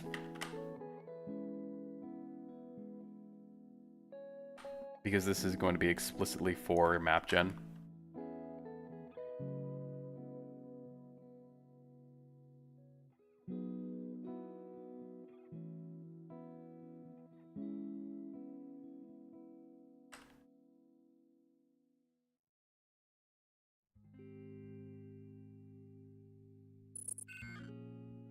And that one was mostly because sometimes it freaks out. The last compiler failed. There's probably a better way to fix that, but turning on and then back off live coding seems to fix that one. What's your deepest shame? Oh, I've got too many. Okay, here we go. Map origin references must be initialized. It's a little bit fewer. Map origin references must be initialized. What do you mean by that?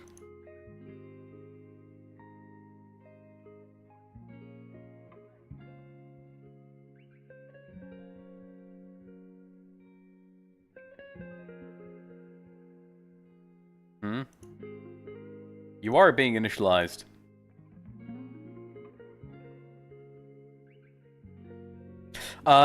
It's kind of Hoden. Because initially this was going to be like an Ocarina of Time styled, like, RPG. Like, taking place in a world beneath the surface. And then that was okay. I overscoped that one, so it's like, okay, let me pull this back a little bit. But I already done some work on it, and so I just kind of kept building out of the same project.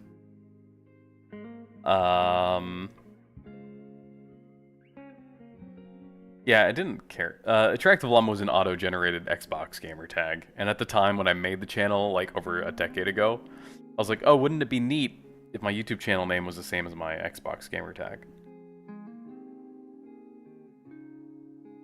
He likes llamas a little bit too much. Probably the sandwich. The sandwich did fuck with me, honestly. I think that put something in my brain.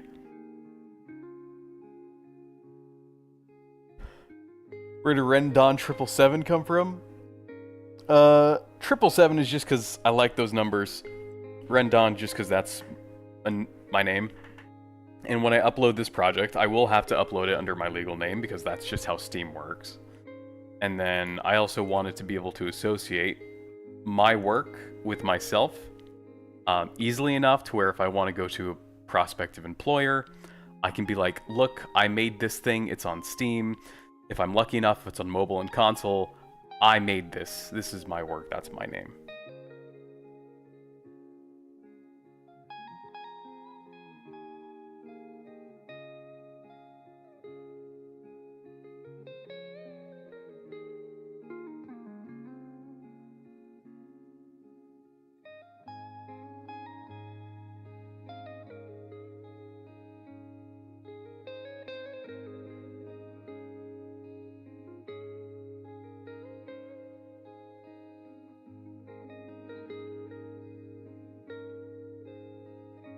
Convenient.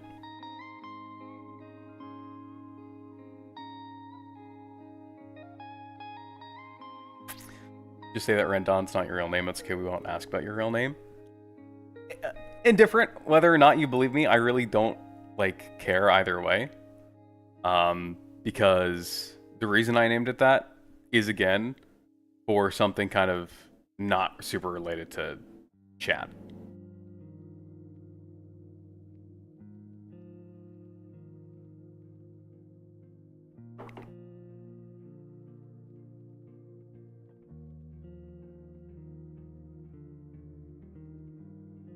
What was the error? Oh, he was saying that wasn't initialized.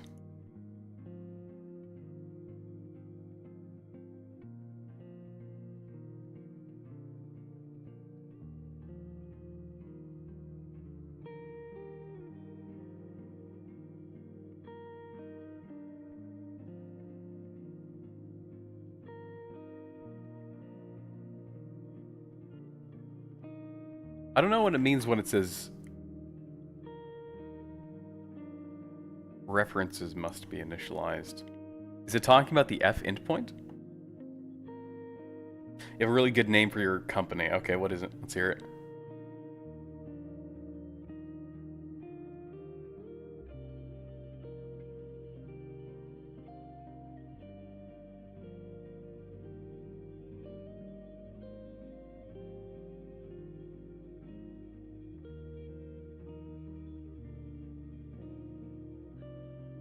Moldy sand. Okay.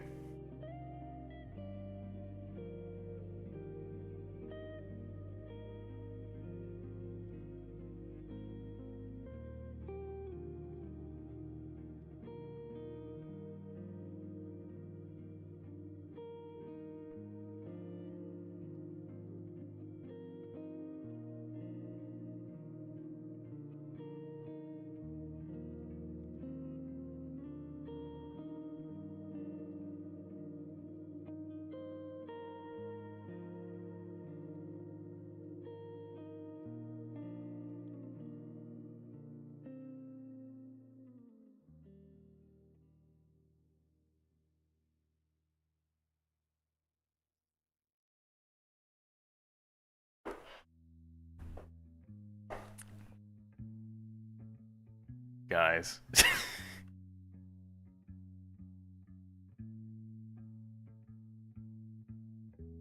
Fucking, I'm never living that sandwich down.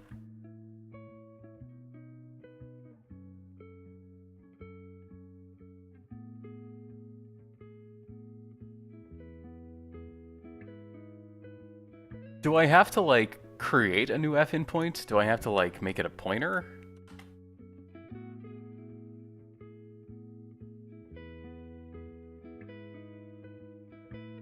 RE7 was an ass story. I liked I liked the beginning of RE7. When it got to the boat is kind of when it started to suck.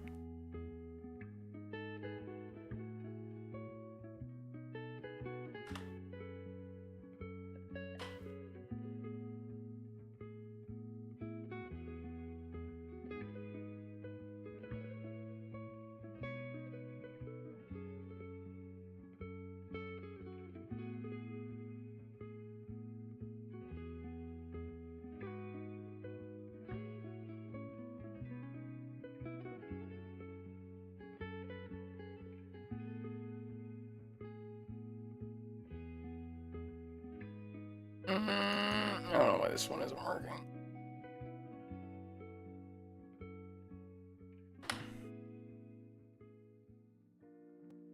Maybe I shouldn't be doing the ampersand.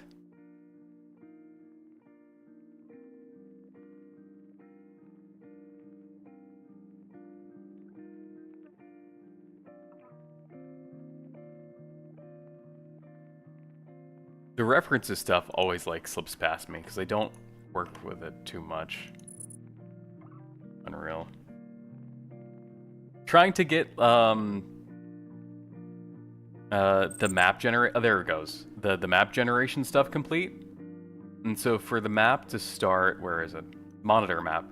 To start putting images together that form the map, I need to make sure each room has enough information about where it exists and has the image to go with it so that it can populate on this map here. And let's move these together a little bit better.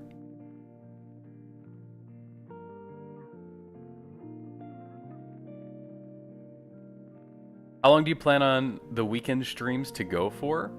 I'd like to do it like over 2 hours in length. I guess it depends. Do you have any games that you've never showed us?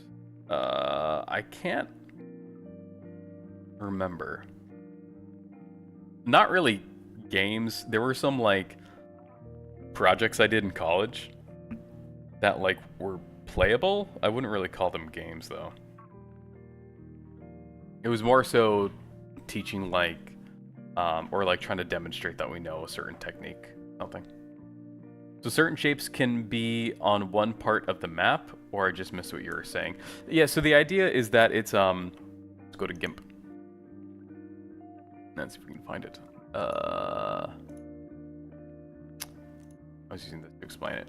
So the idea is that, initially I was going to be like, oh, let's just have, like, if we have the origin points of what the room is, like its size, then we can just have it, like, auto-generate a box and then throw that on the screen. If we just give the map generator its, you know, the cells that it's taking. And then I was like, well, the cells don't necessarily define the room's shape. it is the cells that the room exists in is more like reserving that amount of space for the room. But let's say the room is shaped like this, where those are the doors, maybe this is a balcony or something, right? And so it wouldn't really make too much sense to have a room of this shape show up like this on the minimap. Which means it's a little bit more work for me, because it would have been much easier just for it to grab the room information that already exists and make its own image based off of that. But now, essentially, I have to go, with each room I make, I have to create a gizmo for it that would show up on the map. So if it has this unique shape, I have to draw a unique shape for it. And then place it into something that the room object has a reference to. Then I pass the texture along with the rotation and the origin point, and then give that to the map generator. I'm still hung up on the misinterpretation for me saying RE7 ass story. But I gotta go now, by the way. I compared the moldy sandwich to RE7. Oh!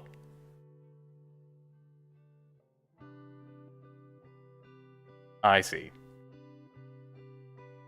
Man, maybe it is still too early for me.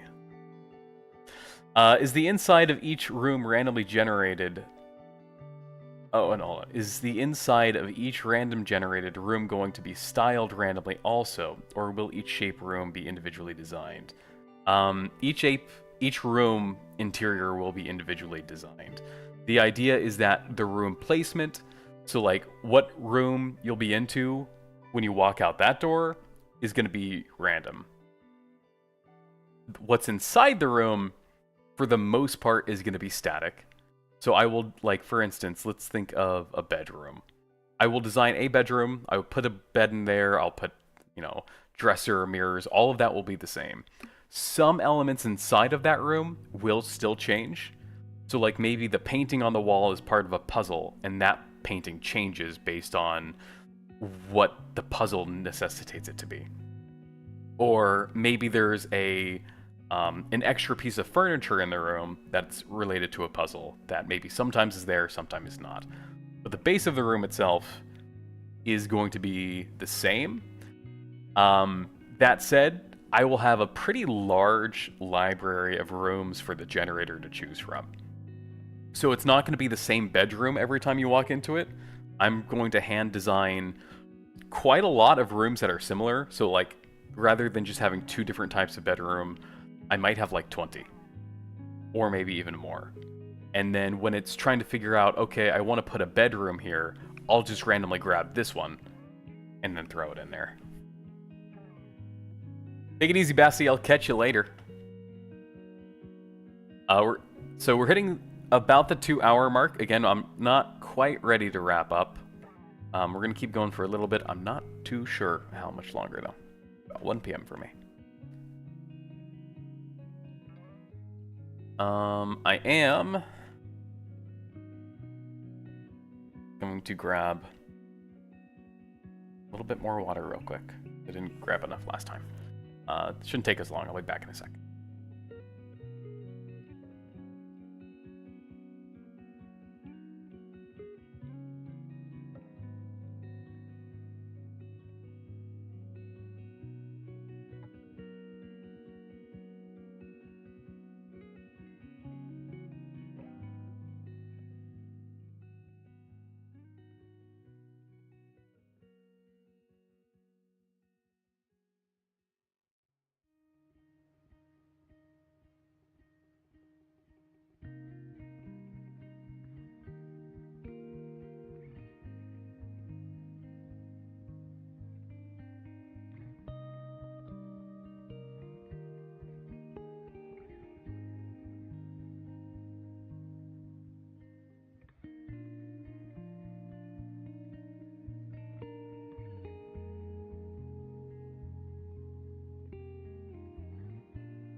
It's day, so we need more upbeat music. I was trying to find something good from Lo-Fi Girl that was more upbeat.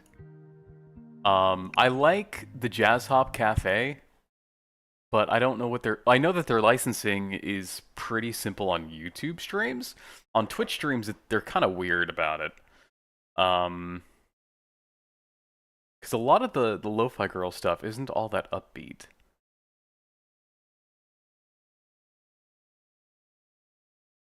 Let me see if I can find something easily enough.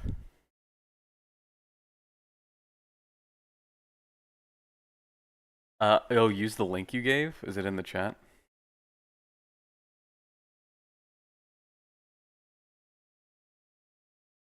Let's see what this is. Let's see what this is.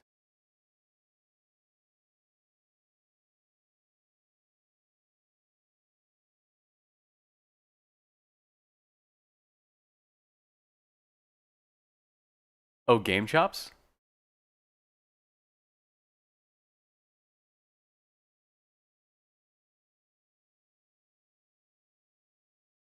Video Game Study Lounge.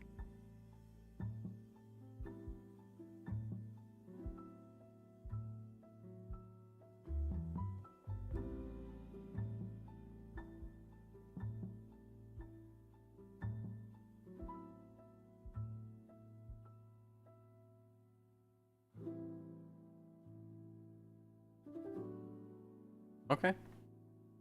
I was looking at the description, make sure it does say the stream is safe to use as background music for live streams. Please link back or shout out Game Chops. Well, there it is. Shout out Game Chops.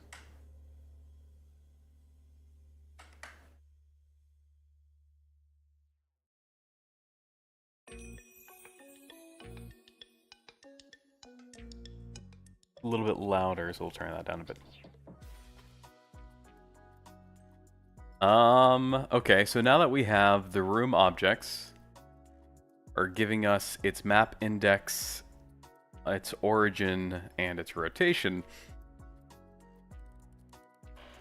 we now have to get it in a way where you're throwing it on this. One sec, let me hide the text editor. We can't say yes, sorry about that. I'm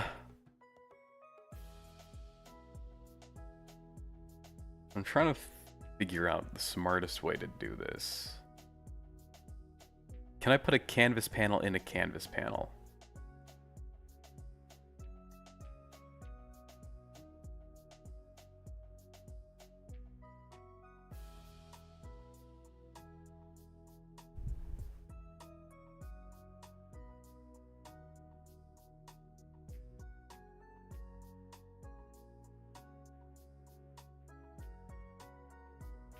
I can.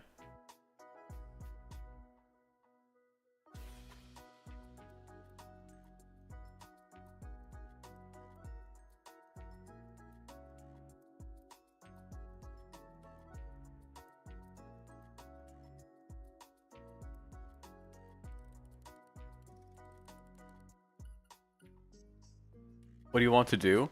So like,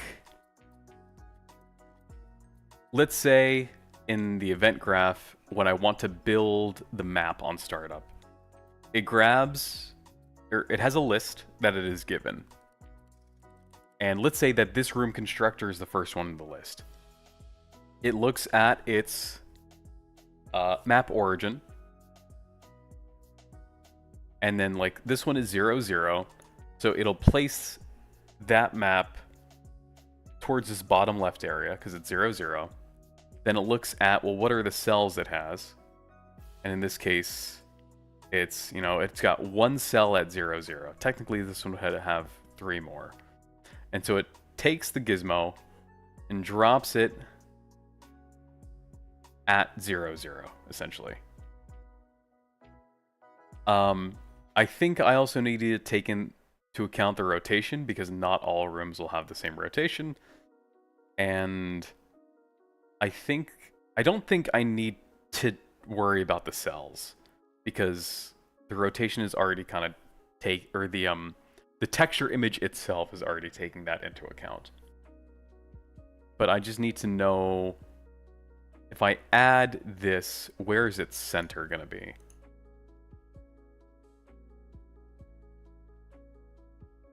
Like if I try to add an image, and let's say its position is 0, 0. So first of all, that's where 0, 0 is, which is not what I would have assumed it was. What are the offsets? Oh, I see. That's what the offsets are. And so if I say that this is gizmo image,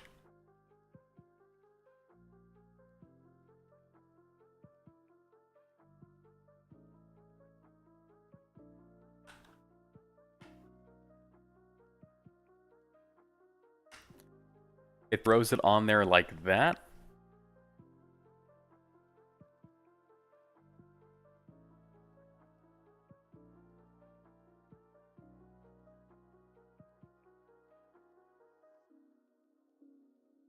Let's make this a bit more uniform. Maybe 1,000 by 1,000. No, that's too big. What the?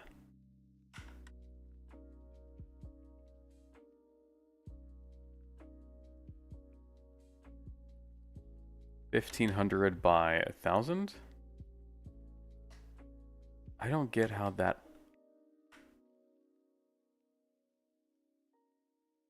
Oh. So if I want it to be a perfect square, why is it like such an odd number? Using -100? No.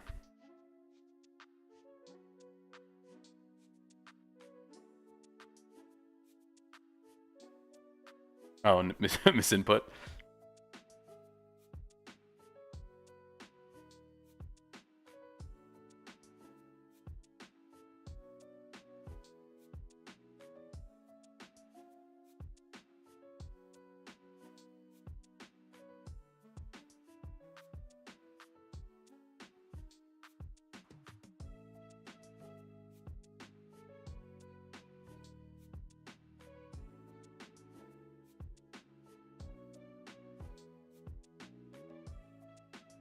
I mean, if I could just tweak it well enough, it won't matter too much.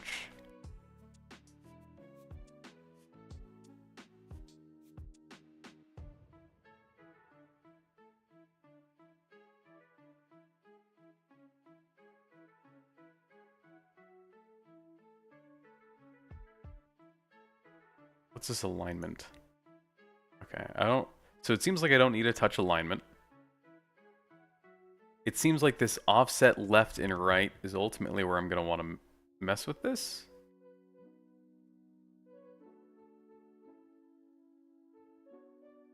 So, hold on. If it's at 0... Oh, no, not offset. It is weird how, like, the offset changes, even though it's like a scale thing. Oh...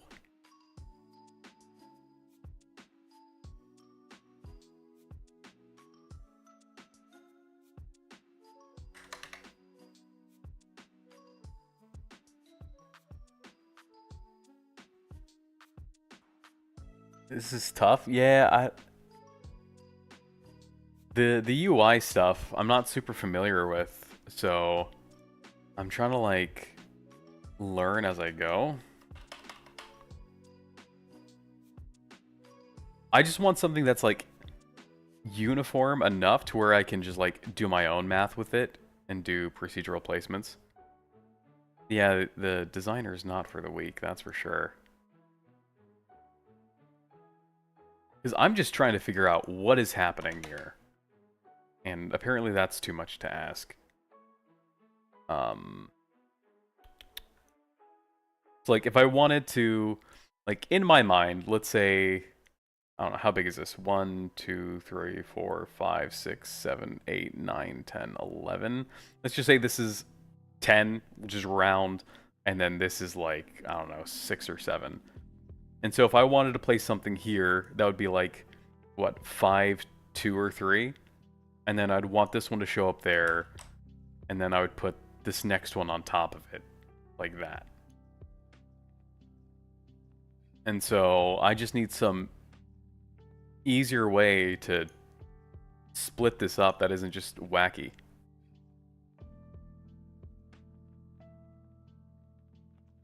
How dare you, Hoden? And the offset just like changes the shape of it, not like its location.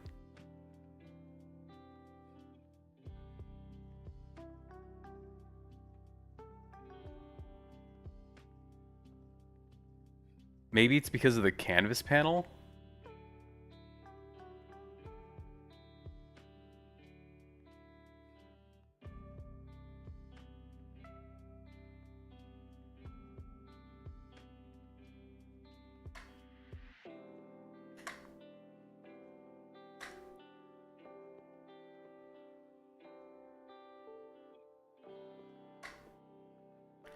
So if I zero out everything, what does this look like? So this is stretched.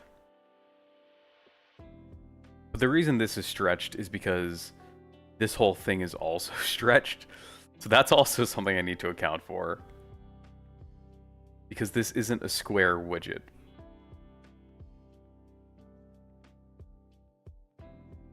Which might also be a bad design on my part.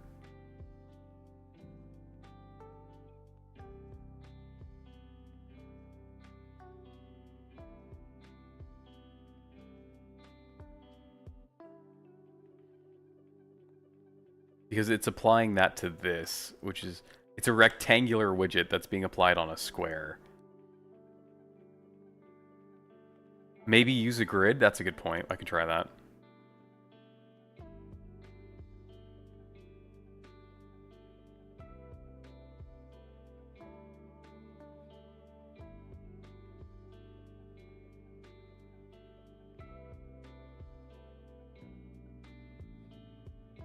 Got a couple options here.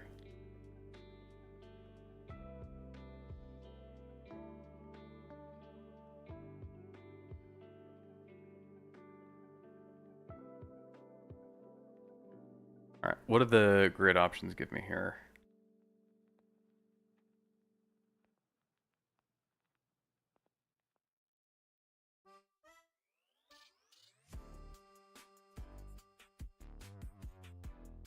Okay. I like that. But when I change column,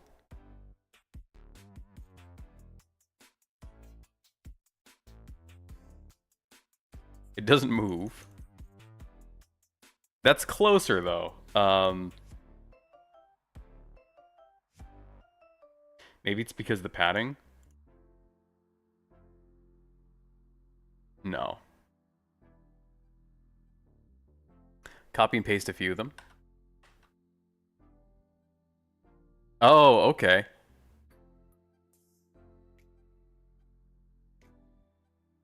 Which is weird though, because what if I don't want that? Like, if I want to put something here, do I need to have a bunch of things in it beforehand?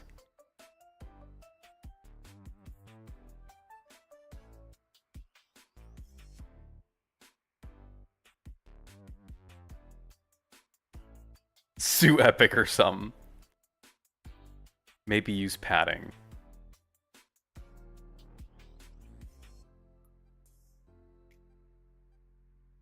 Hmm.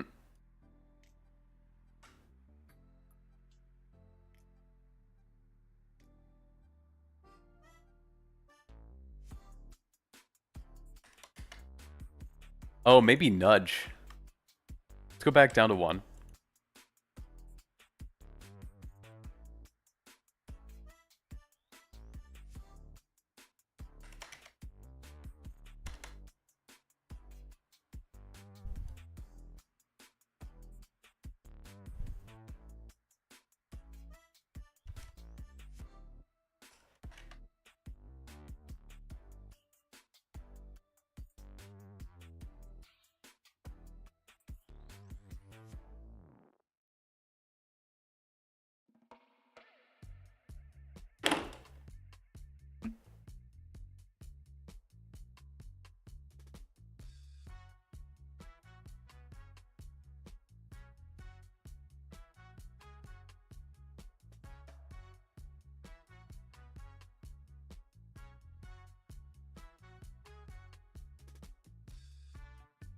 The issue with nudge is that just means that it starts down here.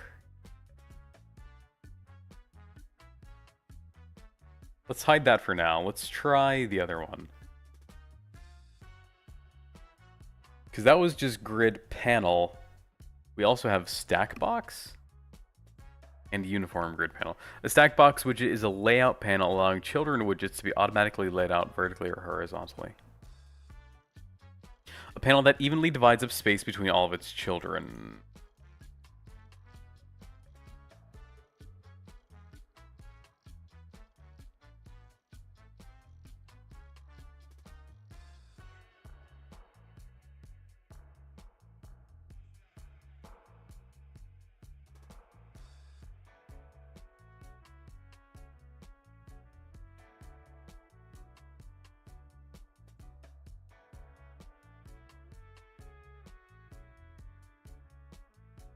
Okay, hold on. This might not be awful.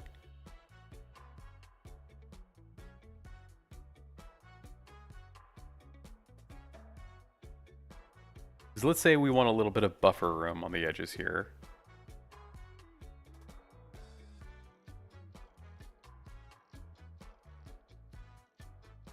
And like, if we only had one room, I would want it to take up most of it. If we had two rooms, okay, no, it does not divide that.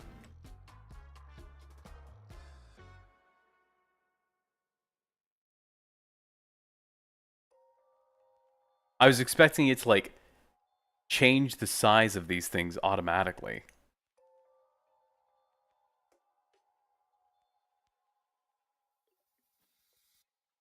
Oh, it did do that.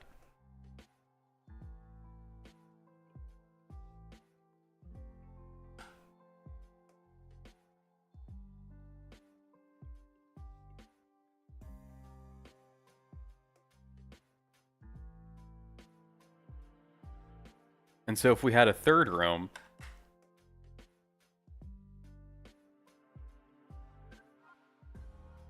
it automatically adjusts for the rest of it.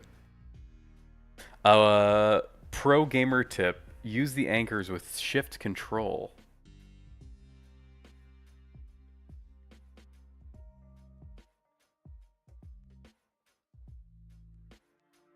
What does that do?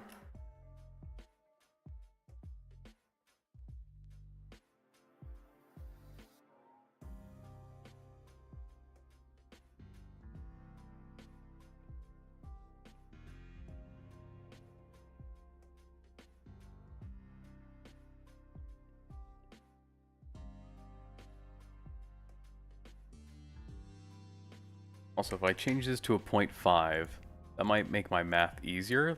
Let's double check to make sure that it doesn't mess with this. It does.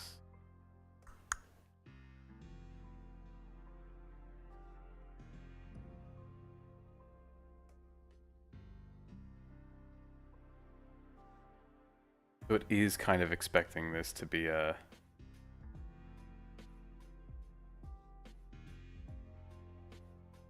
rectangle, even though it's going to get thrown onto a square. So if I have something like that, though, okay, this still looks uniform. Even though, from my perspective, it's stretched. Automatically changes the offset to 0. Oh.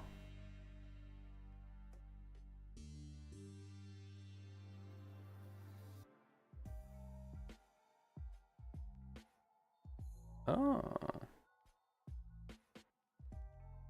Okay.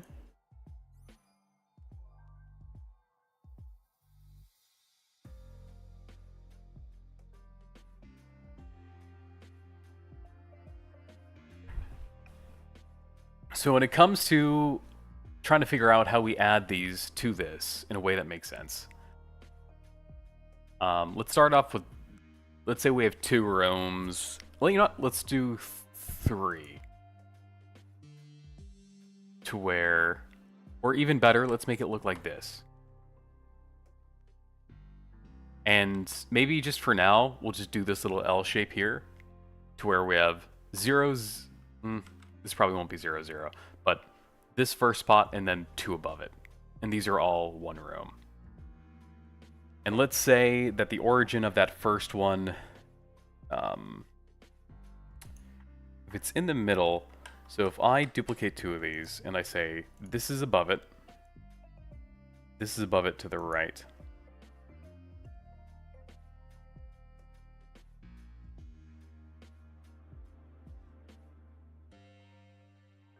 Why did the row not change? Oh, because it's... Oof. I don't like how it's like upside down.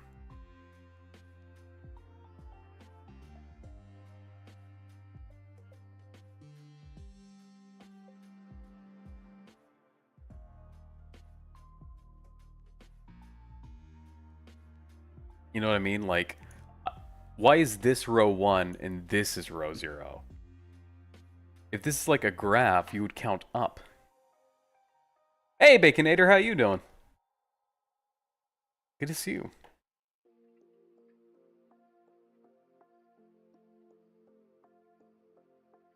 I mean, I could, like, invert the scale to, like, a -1.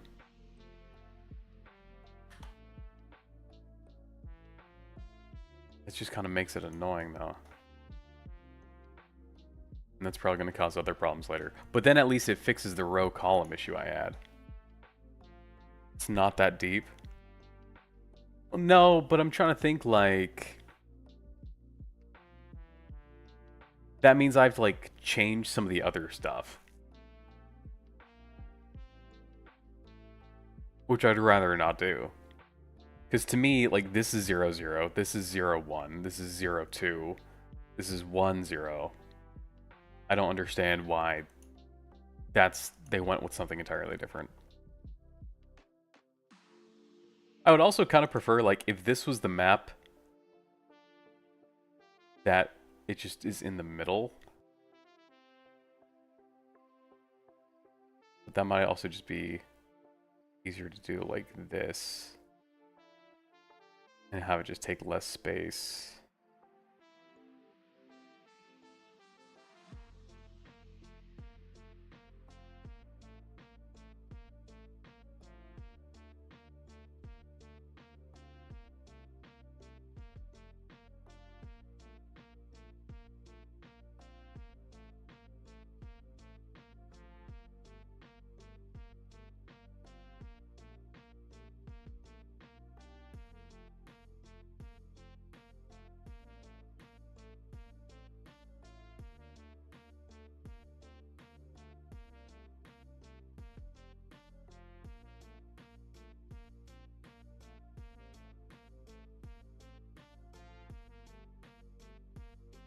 This stretching, I'm not a huge fan of, but I think for now it's okay.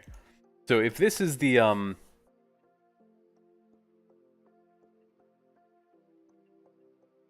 if this is the format I want to go with,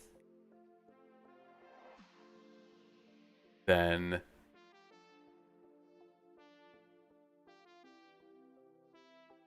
let's create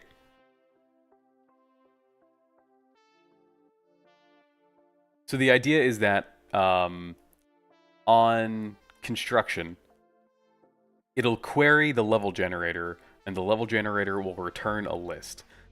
Because we haven't done the level generator part yet, we'll just make one ourselves here to test with. We'll call this dummy level gen list. And we'll make this an array of rooms.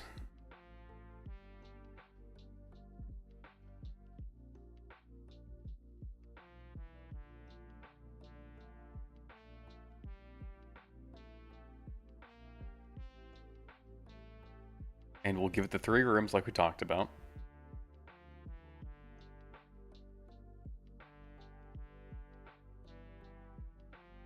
And I don't know if it'll let me edit this. I was hoping it would. Select an actor in viewport. Oh, would I have to make it? What if I just do class reference?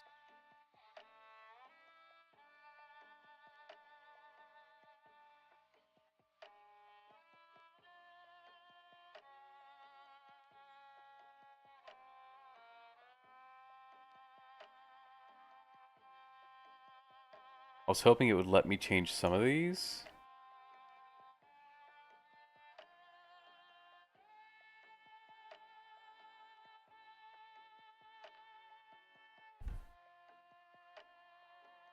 So in the room constructor, let's do a couple things to make this easier for us.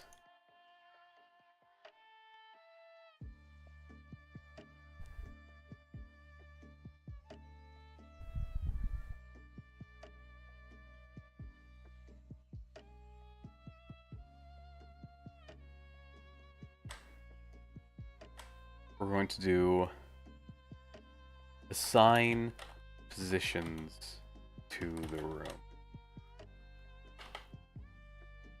And we're going to call this is going to be a void.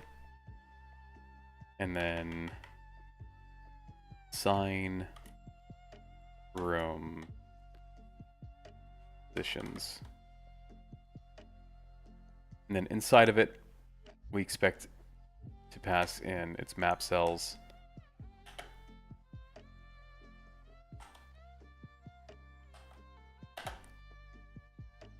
Its origin.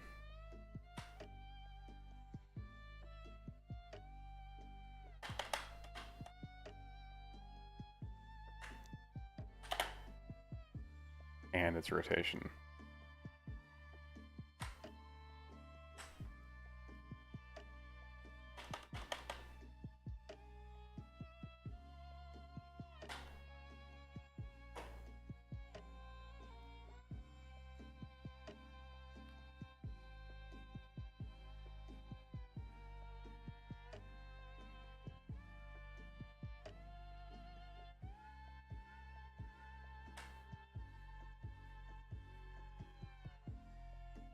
Map cells. Congratulations, you are now equal to this.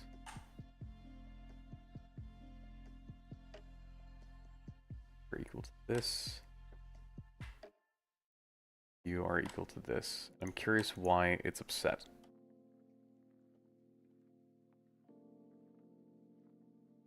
Oh, shut up. I don't care that it doesn't follow naming conventions. I could care less.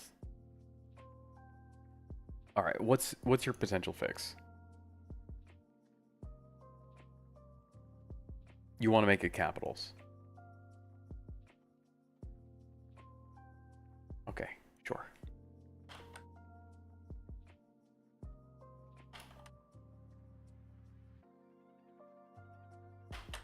I'm just worried that there would be, like, naming conflicts. But since it's the scope isn't global, I think it'll be okay.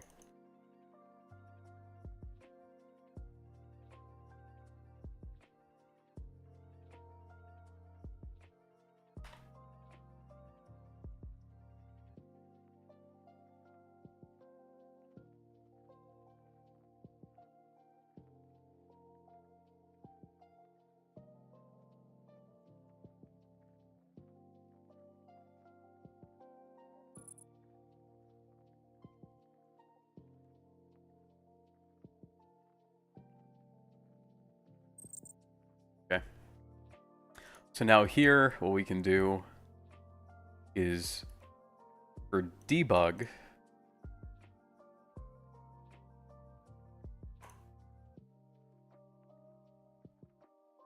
get index 1 sign. Shoot, does it not know?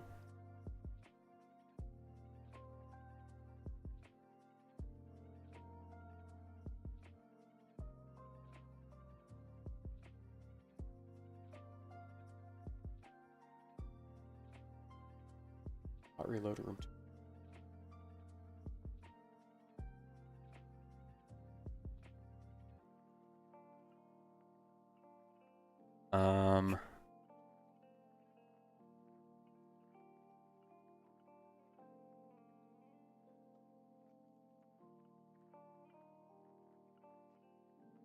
Get copy.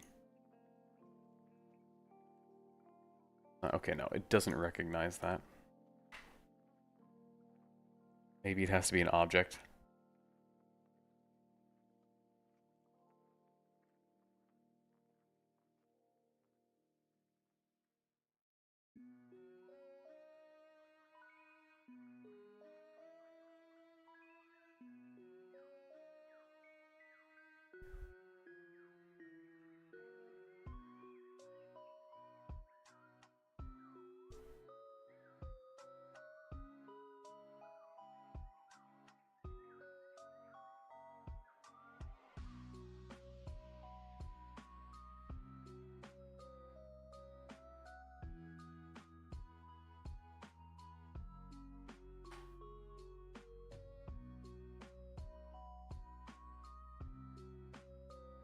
assign room positions.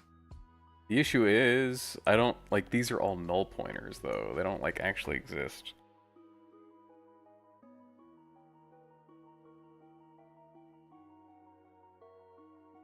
Oh, and I would have to...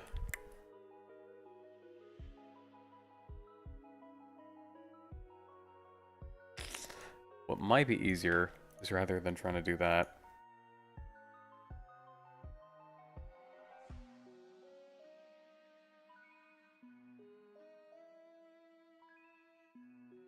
is can I just create a new room here?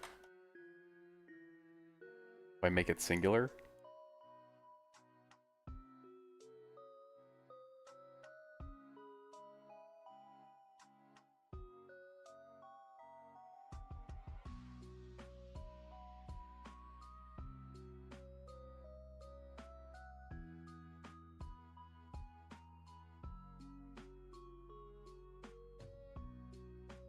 No, because this is still just a null pointer.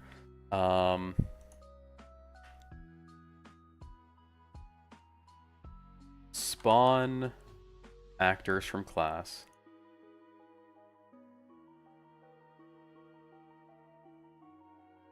And eventually some other thing will be handling this, but for now it's fine.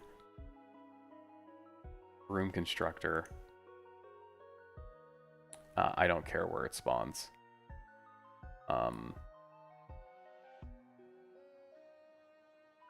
Get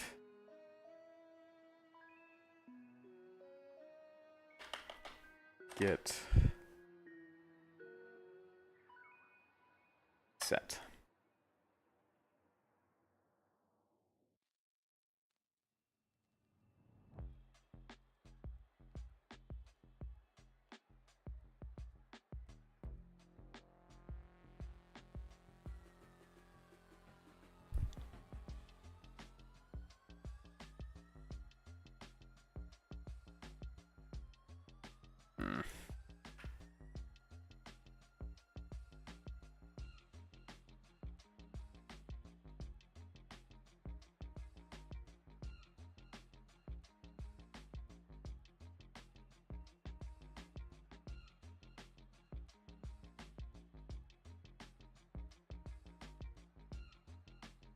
Still not super familiar with the array stuff in Engine.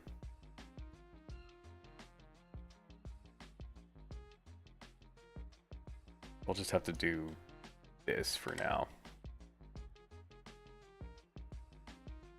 And what are you mad about? Spawn transform. Okay.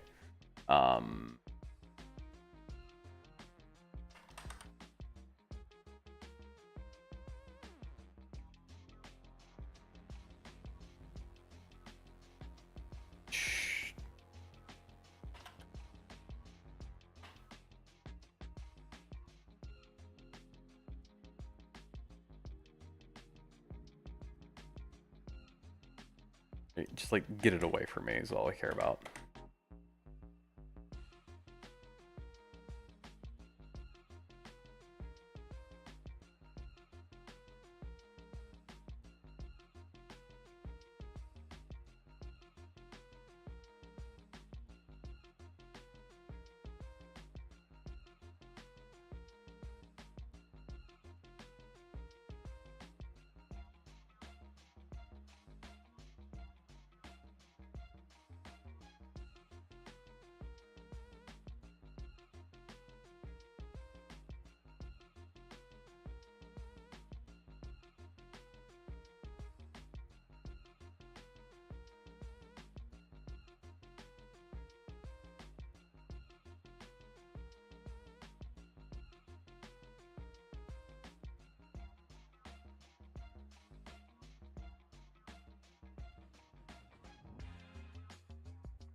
From here we can do the assign room positions.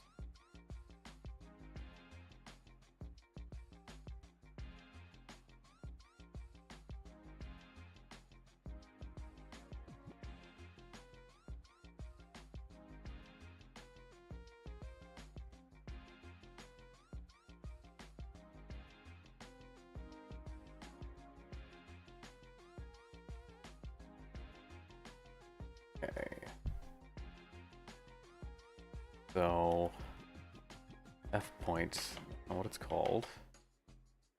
Point. Int point?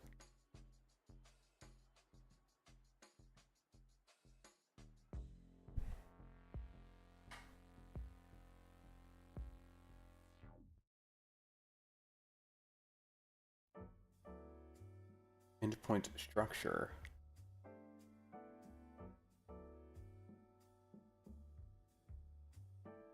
Converts an endpoint to a vector. Oh. Oh, here we go. Perfect.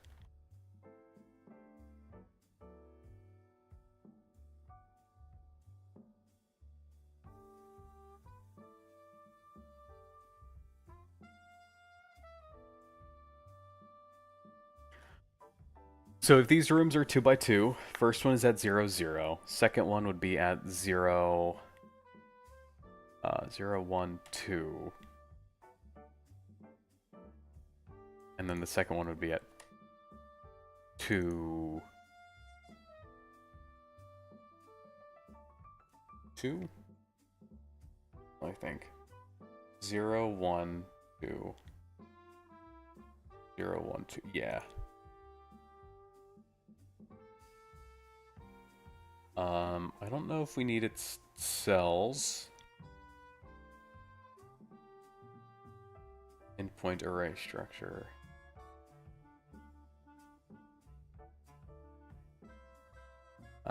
Endpoint array.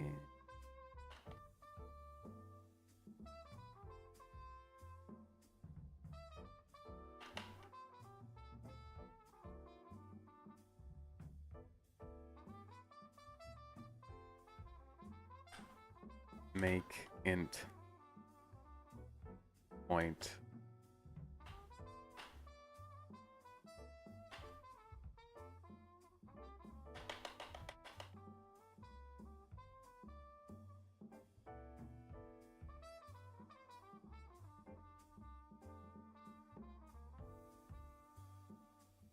make vector. I want to make an array vector 2D.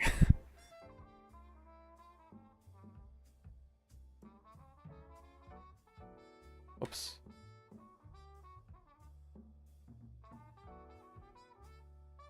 Only exact matching structures are considered.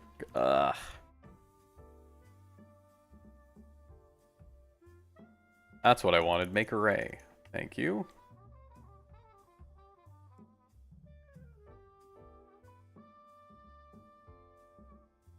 Half the battle is just finding out what the name is. The challenge with like blueprints versus C++ is like if I wanted to make an array, I just had to, you know, just do this and then add points to it in C++. But here it's like I forgot the exact terminology they expect. I don't know. Can I delete a pin? Yes.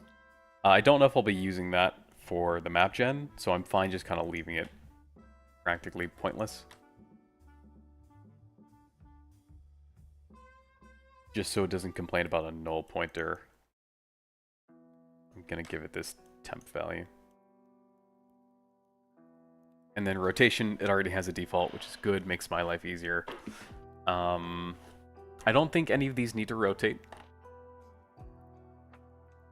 So now that we have, so all of this, let's go ahead and kind of put all this under the same umbrella.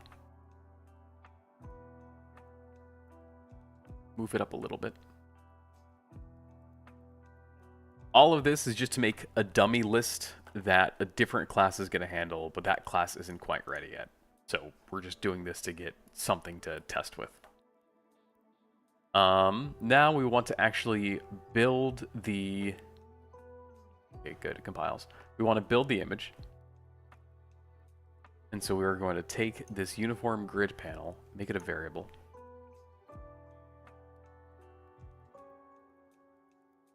And then on construct, we're going to add...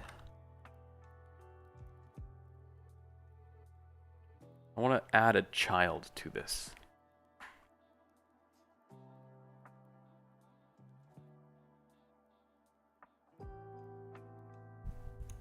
Add child to uniform grid. Good. To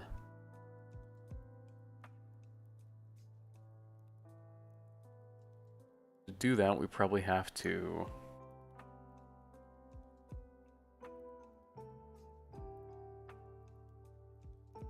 And even better, we might have to do...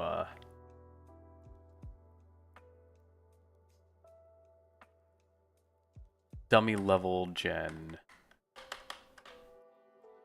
room.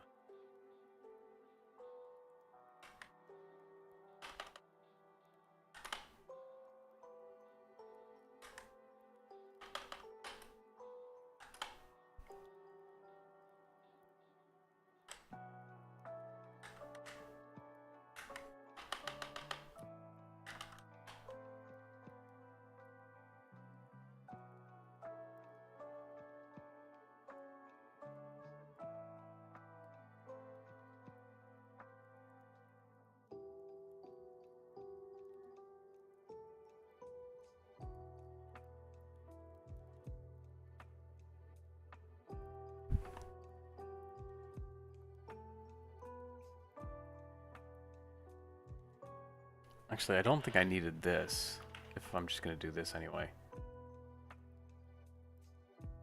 We add that, still use the same one. That way we have an official list of these. And you'll see why I'm switching to this instead in just a moment.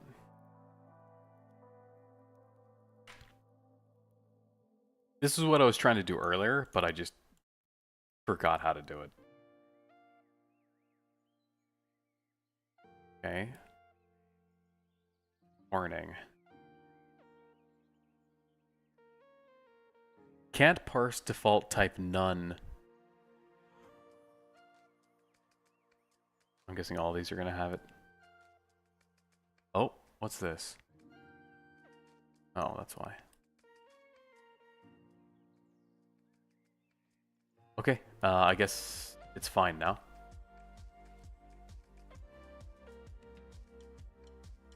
So we can delete these.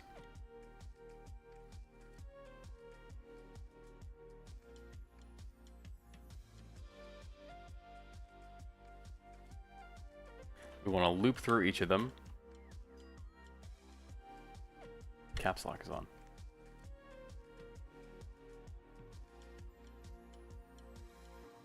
For each one, we want to create an image.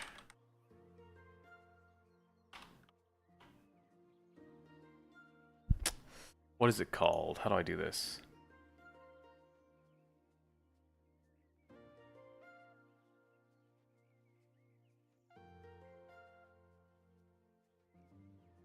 Is it create widget and then image?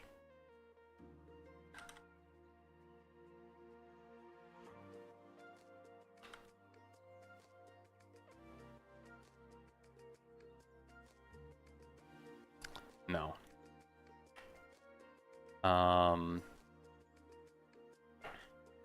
Image. Create image.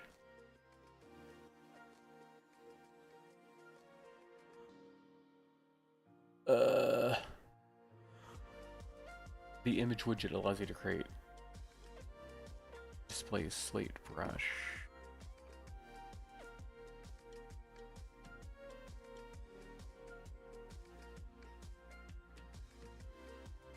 I wonder if it'll even let me do that. UE5, create an image.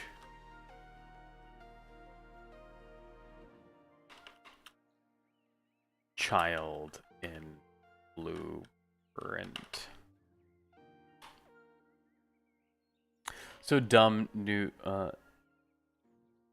are the blueprints in UE like animators in Unity? Not super familiar with animators in Unity to give a good answer. Sorry. I think you can't create images, you can just change the texture.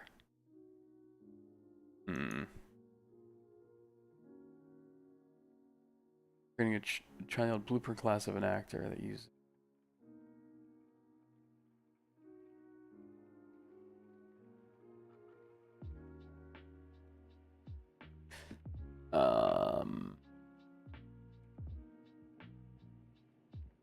You can create a new widget blueprint, open it up, and go to File, Reparent Blueprint, select your base BP. What?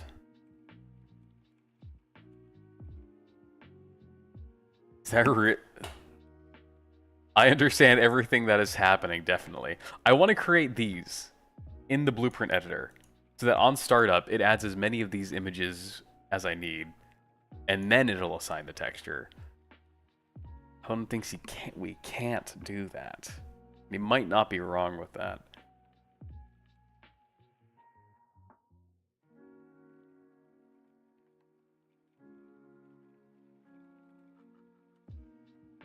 Let's ask ChatGPT, because these Reddit posts are not helpful.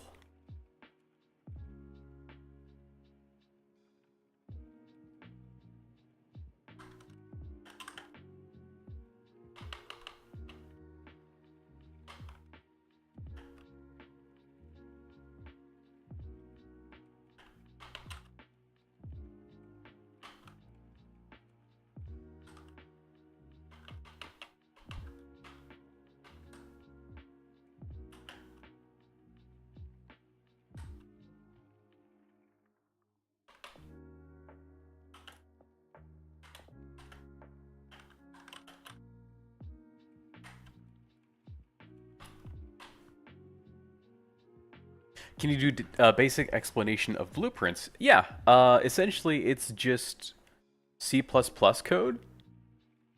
This here isn't the best example of it because it's doing just a lot of very Unreal Engine specific stuff, which in and of itself is like 2 layers of confusion.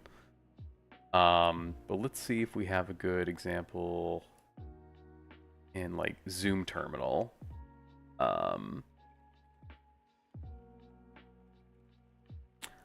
Let me actually see if I can find something in my level prototypes that are a little bit more straightforward for Blueprint.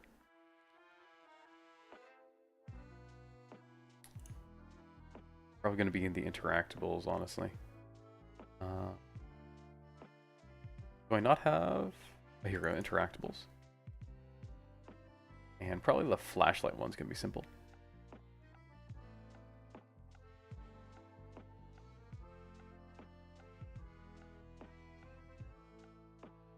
Should be under items instead.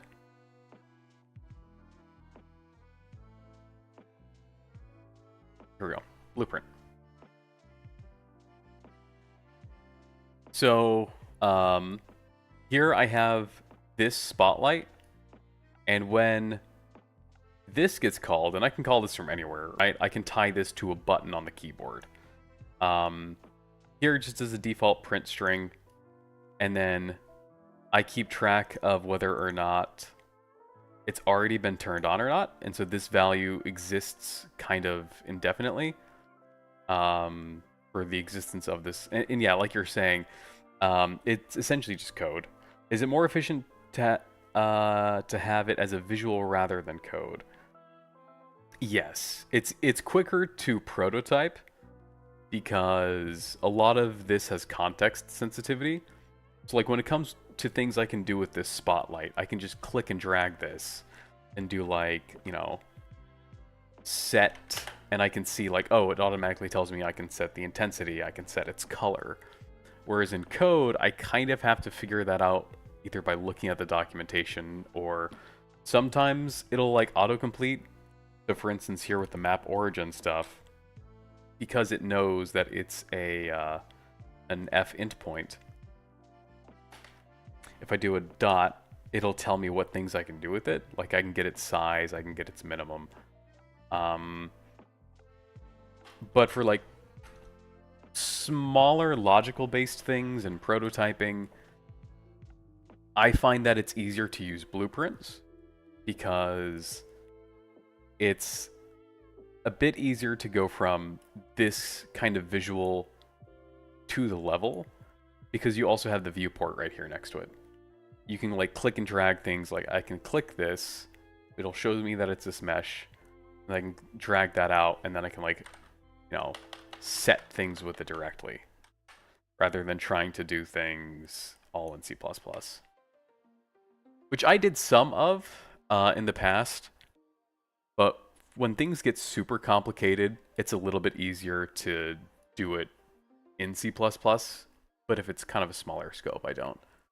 How long did it take to figure out the UE C++ specific things? I'm still figuring some of it out. Documentation is good. Honestly, Gemini is pretty good too.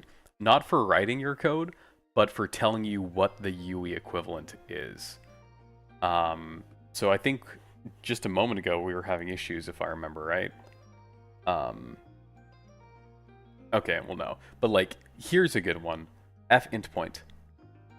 I just wanted an XY value, right?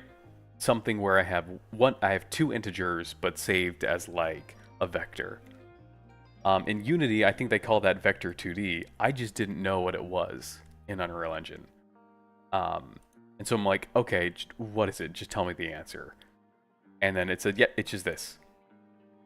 And if you want a list of them, you do T-array. That's different than what you would do in C++ on its own. So stuff like that. I think the language models are good for interpreting documentation. By the way, we are approaching 3 hours stream time. We are. I think we're close to getting this in a prototype-ish stage. You think it's similar to animators? Maybe. I haven't used Unity in a while. But when you are alone, are you programming? Do you talk to yourself? Less often for sure. But I probably do. More so just thinking out loud. Sometimes hearing it a second time, like I process it differently. And then I'm like, oh, that's like, I can come up with some solutions that way instead. Because it's kind of like I'm thinking about the same thing twice, but taking the same amount of time to do it.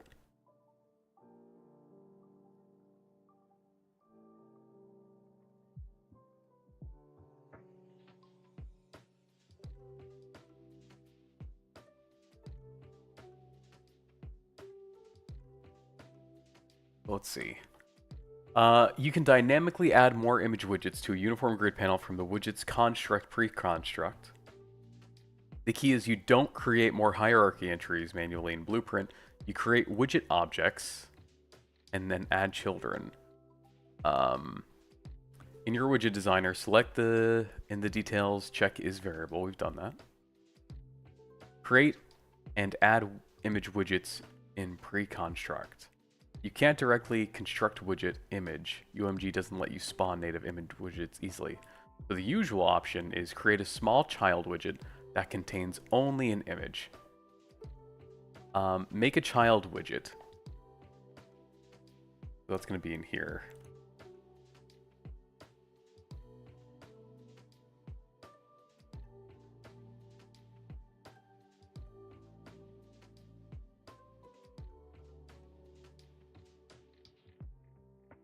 Call it something like WBP. I don't know what the W would be for, but widget blueprint maybe. And and then grid cell. Or I guess, yeah, grid cell makes sense.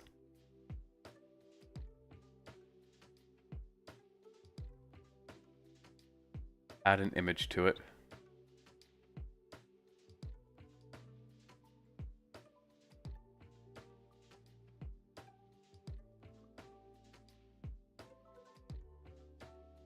Check is variable. Make an exposed function like set brush texture 2D or set brush from material. I don't know what it means by that. Make an exposed function.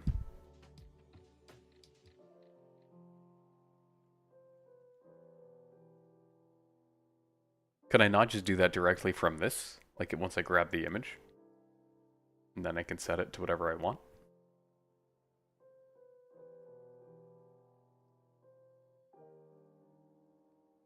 Or is it saying that I won't be referencing the image? I would be referencing... Okay, I think I get that then.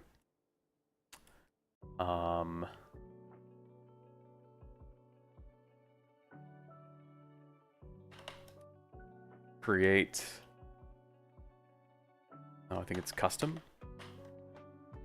Add custom event, that's what it is. We're gonna call this... set image.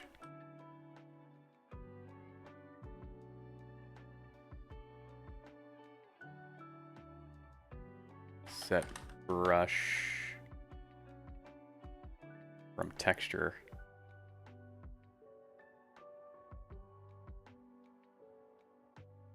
Texture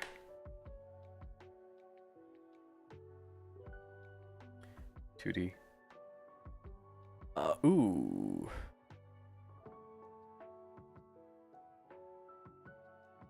Oh, it needed to be a class reference. Shoot, okay.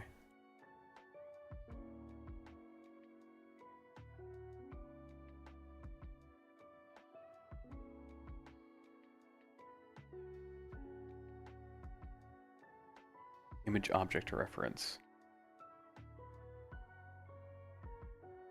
Oh, this. And then, is this accessible? I think it is. Okay, it is. Widget blueprint, cool. Do you think streaming helps you figure out, so you have to describe what you're doing in a way that makes sense, so essentially rubber ducking? Kind of. There are some times where I think I work better offline,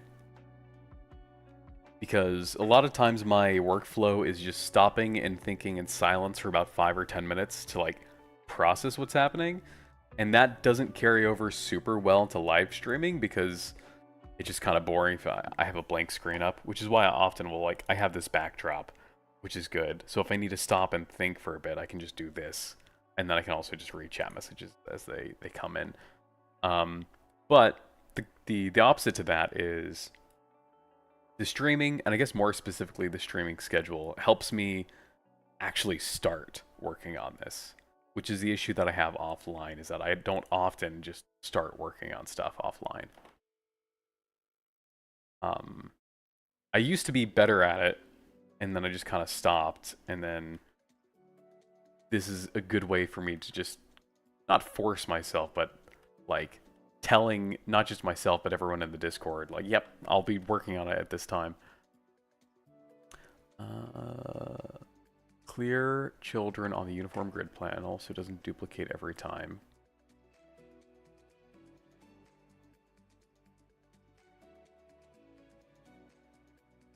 Okay, I see. Create widget.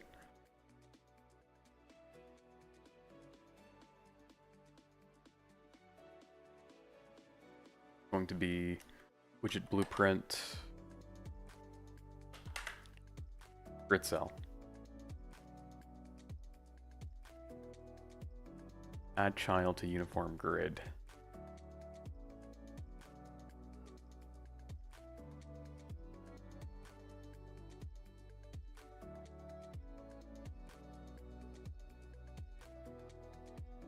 And then here,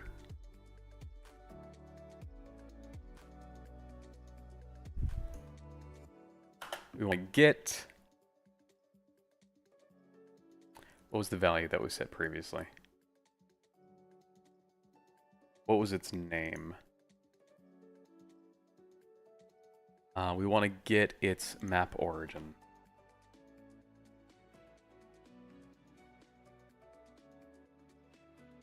Get map origin.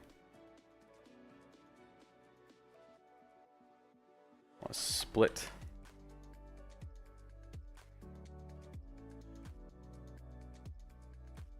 Is it just .x.y? How do I get? This is a endpoint structure. How do I get just one of them? Break endpoint. There it is.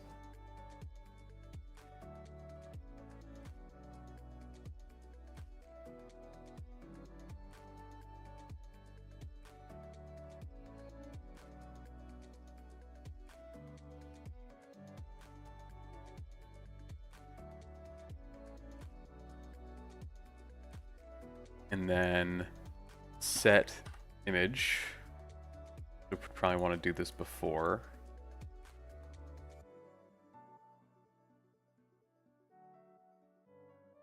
And here we want to do a get room gizmo.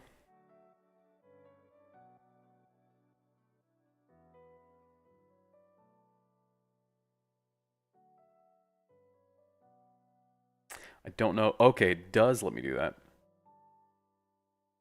I called it new param. Called something easier than that. Image.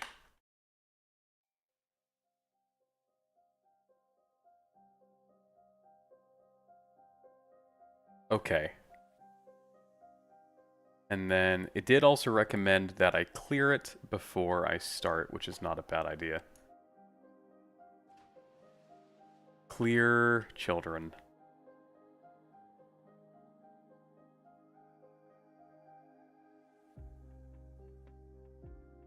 So if this works, when I simulate, because right now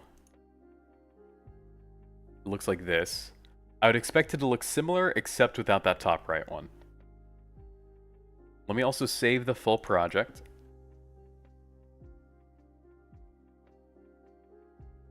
Okay, not quite.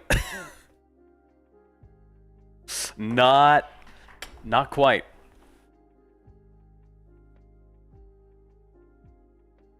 It kind of did. It looks a little bit backwards, and that might be because I did a -1. Unless I did this math wrong. So 0, 0, 0, 2. Yeah, I did this math wrong. Nope, that's right. 0, 2, 2, 2.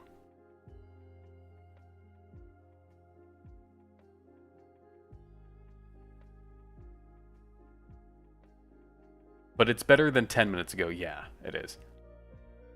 Take it easy, username. Thank you for dropping by. I appreciate it. I feel like we're close. I don't quite want to end with this because I've still got some time to work. We'll keep going a little bit more. We'll start winding down as soon as we can get something that I'm at least somewhat comfortable with. Is probably what I'll call it. I feel like it's not the I feel like it's this. And the way that it's throwing this in there is maybe weird. So if I simulate... Okay, no, it didn't simulate this. Which I was hoping it would do.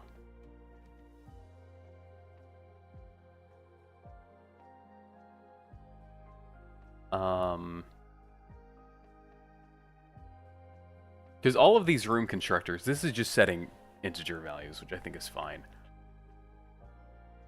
When I am done, you have something annoying to say? Oh no, can you just say it now? I don't know when I'll be done.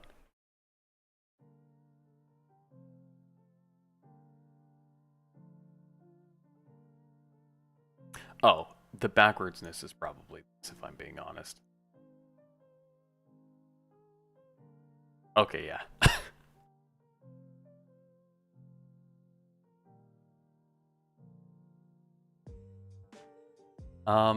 Why is the scale scuffed though? That's the better question.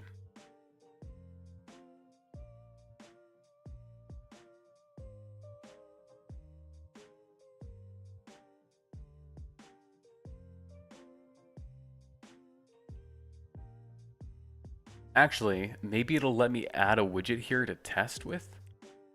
So let me hide all of these. And just add a widget panel.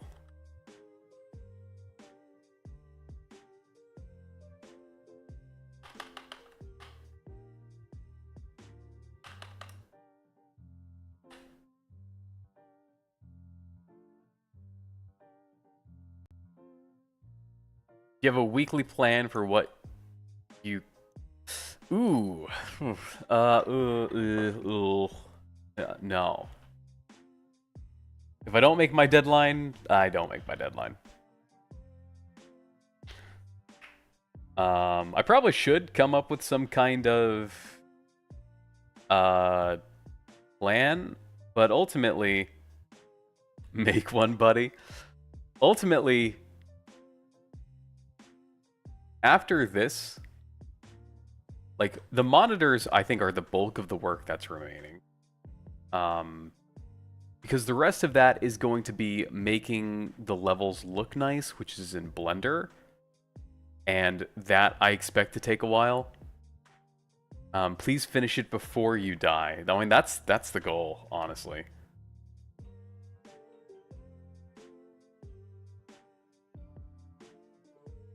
No, make a plan, trust me. Okay, okay. Let's set this image now to room constructor gizmo. So we can see what it looks like here.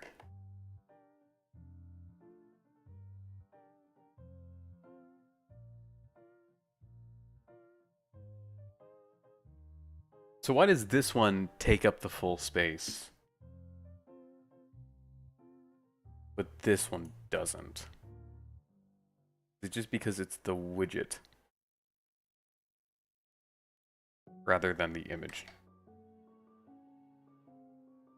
I'm good at project management. I've worked and dated too many men in STEM to see when they need some organizing. Your tiling is ass, thank you. And thanks, Nibble. I will do my best to come up with something more comprehensive. So thank you for the structured advice. I do appreciate it.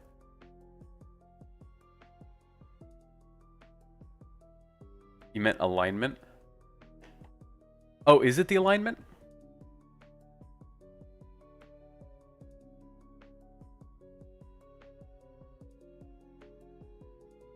Oh. Aha, you're right. 100% correct. I know you just think you're not annoying, Nibble. Project management is important. I know, because my management at work is awesome, and it's because they are good at their jobs that I get to be good at mine. So it is something I should learn. It's just, it's like swimming upstream for me, but I know it's good for me. So thank you for keeping me aligned. Okay, so I have a feeling I can't just make it to where it always is like this then.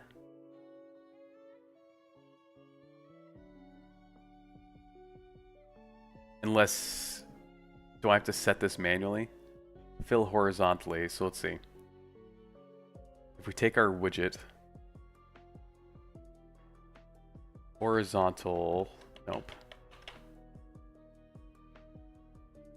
Horizontal alignment. I don't know if I can change alignment. Alignment? Set alignment. No.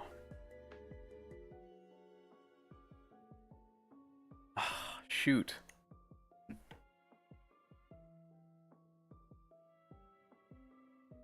This is the solution. I just need to figure out how to set it.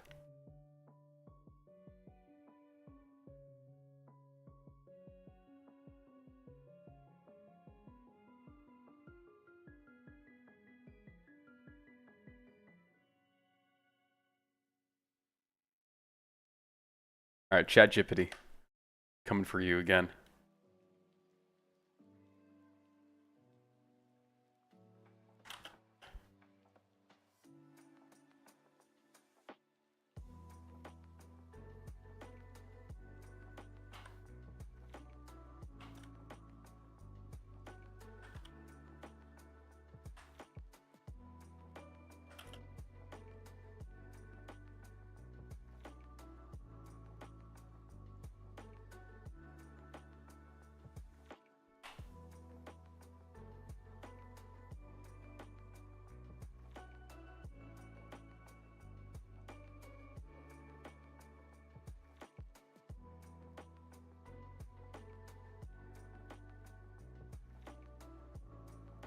Unreal wraps it in a uniform grid slot. That is where...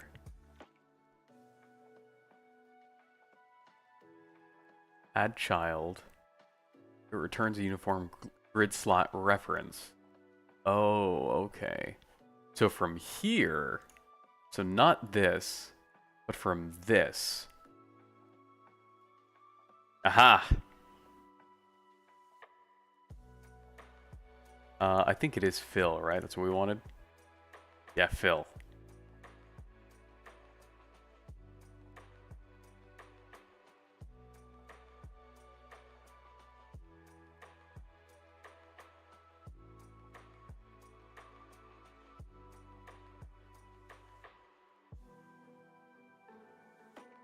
Go ahead and delete this now.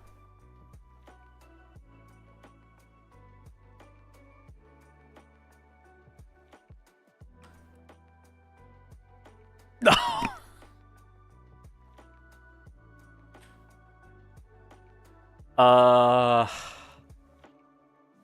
I was excited too. Okay.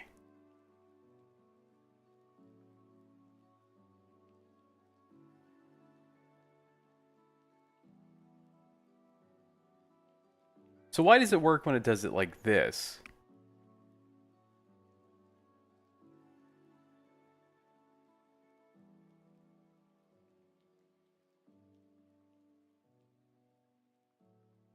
But not...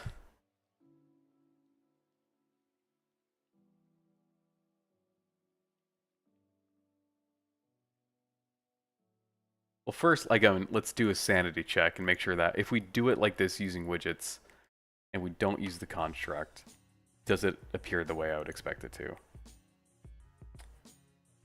Huh?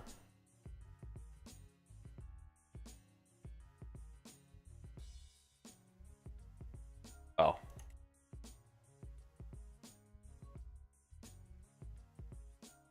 It does, okay. So it's not the widgets themselves that have issues. So, what is it about this that isn't being set?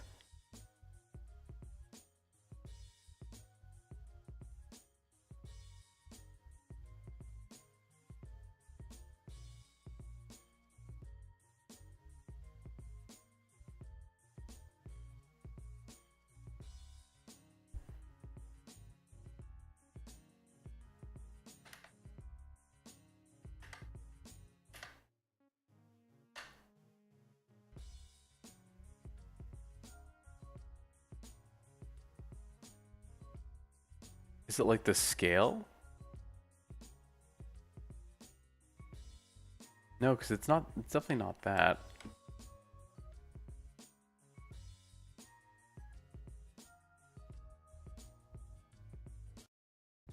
Dang, I was excited there. Shoot.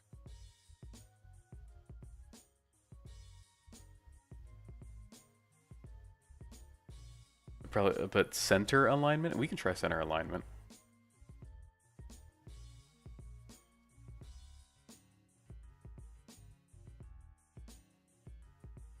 It might be the way that I'm adding it to the grid. But the reason I don't think it's center alignment is because that's what this is.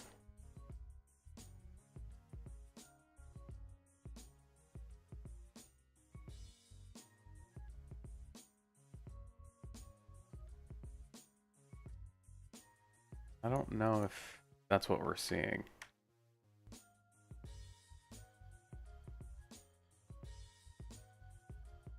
Only thing I can imagine is the padding is somehow getting messed up. Oh.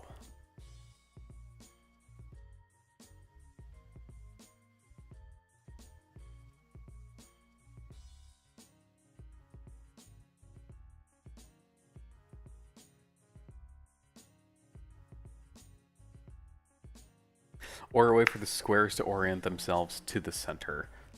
Look at this again.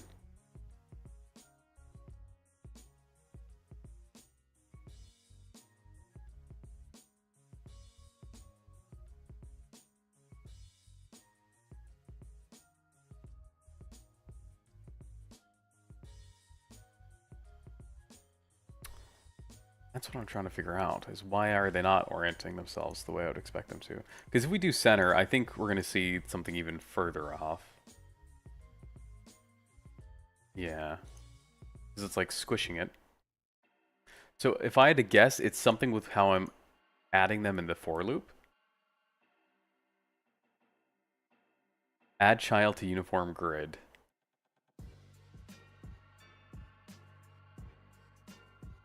Weird, yeah.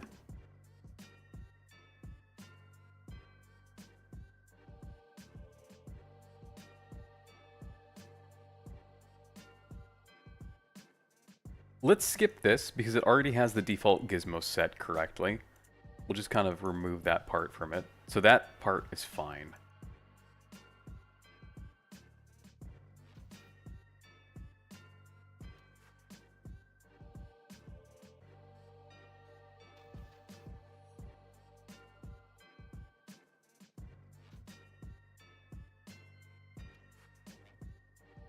I wish I could look at it at runtime and see what it's showing in the designer panel.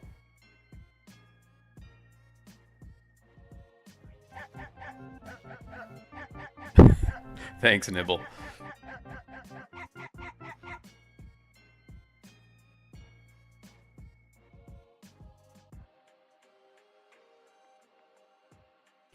For whatever reason, simulate in this pane doesn't do anything because it's not actually deleting the these guys.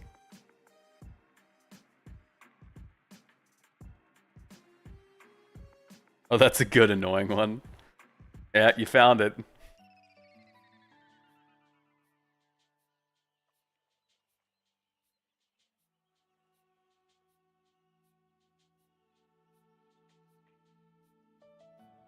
Add child. Maybe, let me see what this is saying. Oh, that's right. Add child from uniform grid. Call set horizontal alignment. Set row, set column.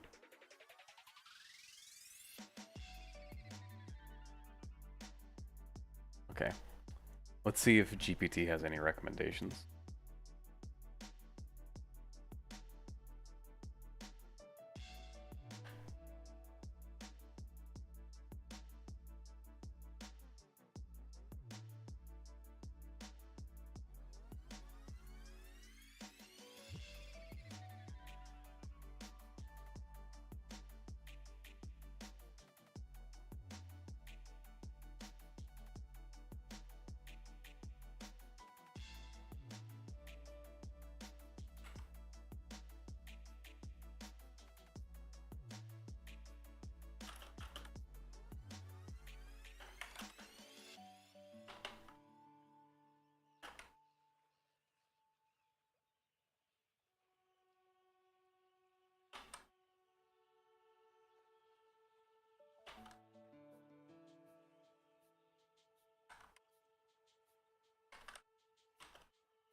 clean this up a bit so we get them closer together.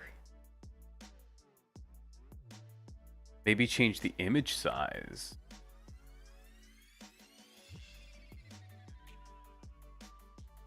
Oh.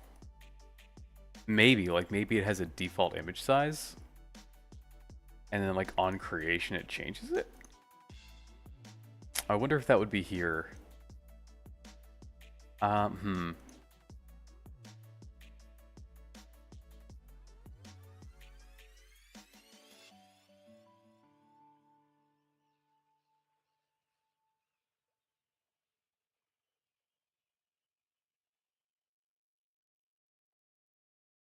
What's image size set to here?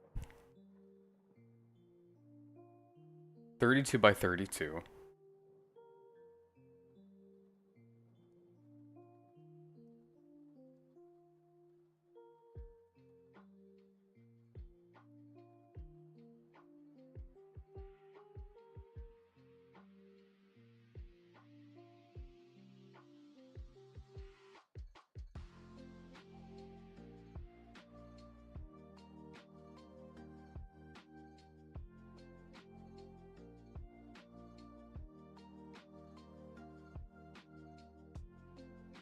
.64 by 64.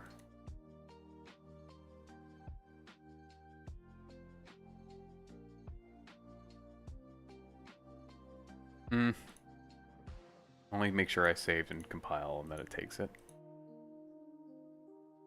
Also see if we can like change it here. Oh, I would have to make a new getter setter. I don't think it would change it though, because it's defined already in the parent. Here's what GPT says. Is almost always happens to run for one of these reasons. The uniform grid is set to fill, so each cell expands to its full available size, and your child widget is not filling the cell the way you think. Well, it should, because the widget set to fill does it manually. Your child widget has intrinsic padding / size behavior. So when it's created, it dynamically measures differently than the manual placed ones. What is the padding set to, and where can I change that? Oh, padding. So what if I change padding? How do I change padding?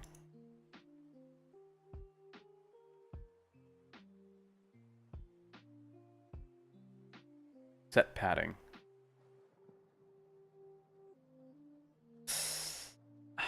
I make one of these.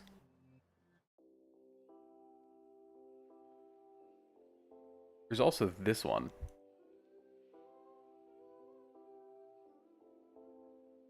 Is this just an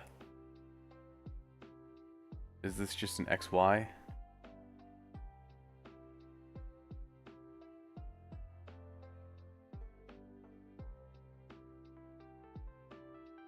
Shoot.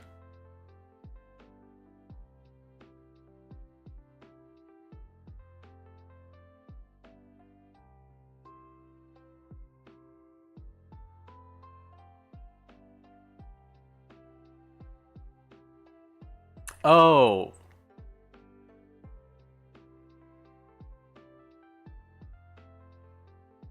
Yeah, GPT figured it out, I think.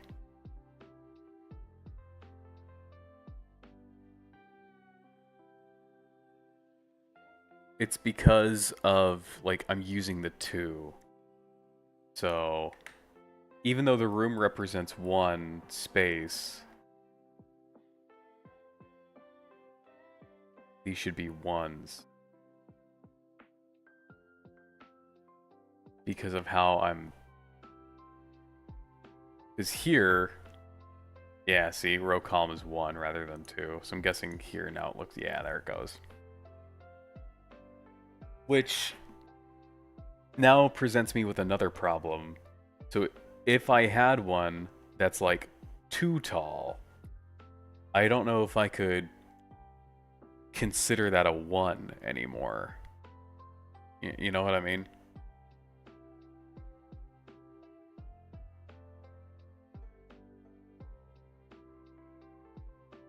because this changes the scaling.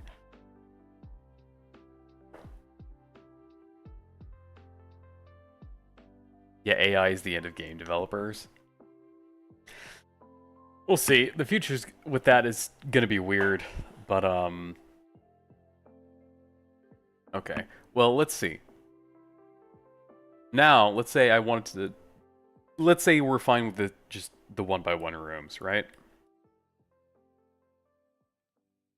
Let's make another room. Let's say the room generator decided it wanted to add a new one. And it's going to add it to the right.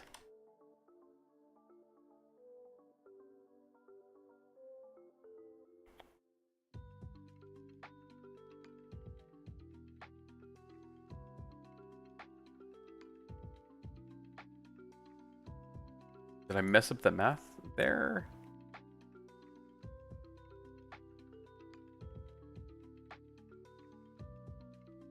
Yeah. 2-1. I'll get it right eventually. There it goes. So I might need to rethink how I'm doing this a little bit for when rooms aren't symmetric and take up more than one cell. But yeah, AI is a tool, right? Like there are AI generated, or like you were talking about with Google, there are still things that will just generate a whole game for you. So where is that going to end up in? I don't know. But in terms of like human development, I think it still helps getting people unstuck. But I don't know. It's easy to see both ways. I don't want it to outright take over the entire industry. And I know that that's what big tech companies want. They just want to make as much money as they can and not actually create anything. But there are then people who want to create something, and it helps them to do that. There's this one thing that I saw like Moist Critical make a video on where it's like this super well-respected movie director is making an entirely AI-generated TV show. And it's just like, how can someone who's been working that long in an industry have such disrespect for like actors and art? Yeah, and I've talked about this for a while. Like, it's much easier for me to ask a very nuanced question to a tool that understands the Unreal Engine documentation than me going in manually finding the Unreal Engine documentation and piecing it together. Not to say there isn't value in me going into the docs and learning that way. But there's definitely a trade-off a little bit. Well, okay. I think that's where I'm going to call it for today. Next stream, if we continue working on this, we might come up with a new system that lets us use the like take up multiple grids at once. And here we can also see that it's getting squished. Like if I were to add an extra one, I'm fine with it automatically scaling the image like that, but I would want it to also scale like symmetrically. So that rather than just stretching one side, it just kind of collapses both of them. And like that is way too extreme. I think I put the wrong value in, yeah. But you can see how it's starting to squish some of those when those aren't rectangles. We should like squish those the same way. But okay. It could also just be like filling in rows with blank stuff. Like that could just be the ultimate time saver. But I was gonna say have a good night, but I guess it's not nighttime. I need to type. Let's see. Have a great weekend. Oh, let's post the schedule for the coming week before I forget. One sec.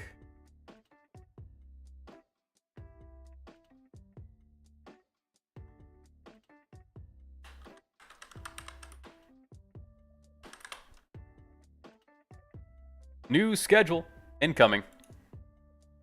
Next stream is going to be during the week.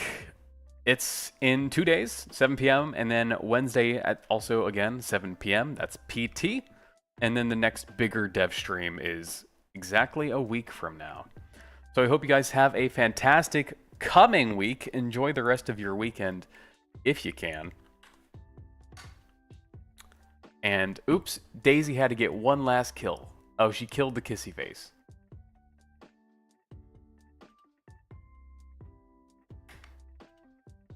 Well, I need to fix that. Apparently she doesn't like the kissy face. All right. Have a good weekend. I will see you on Monday. I don't know why she doesn't like the kissy face. I'll have to check. Okay, bye.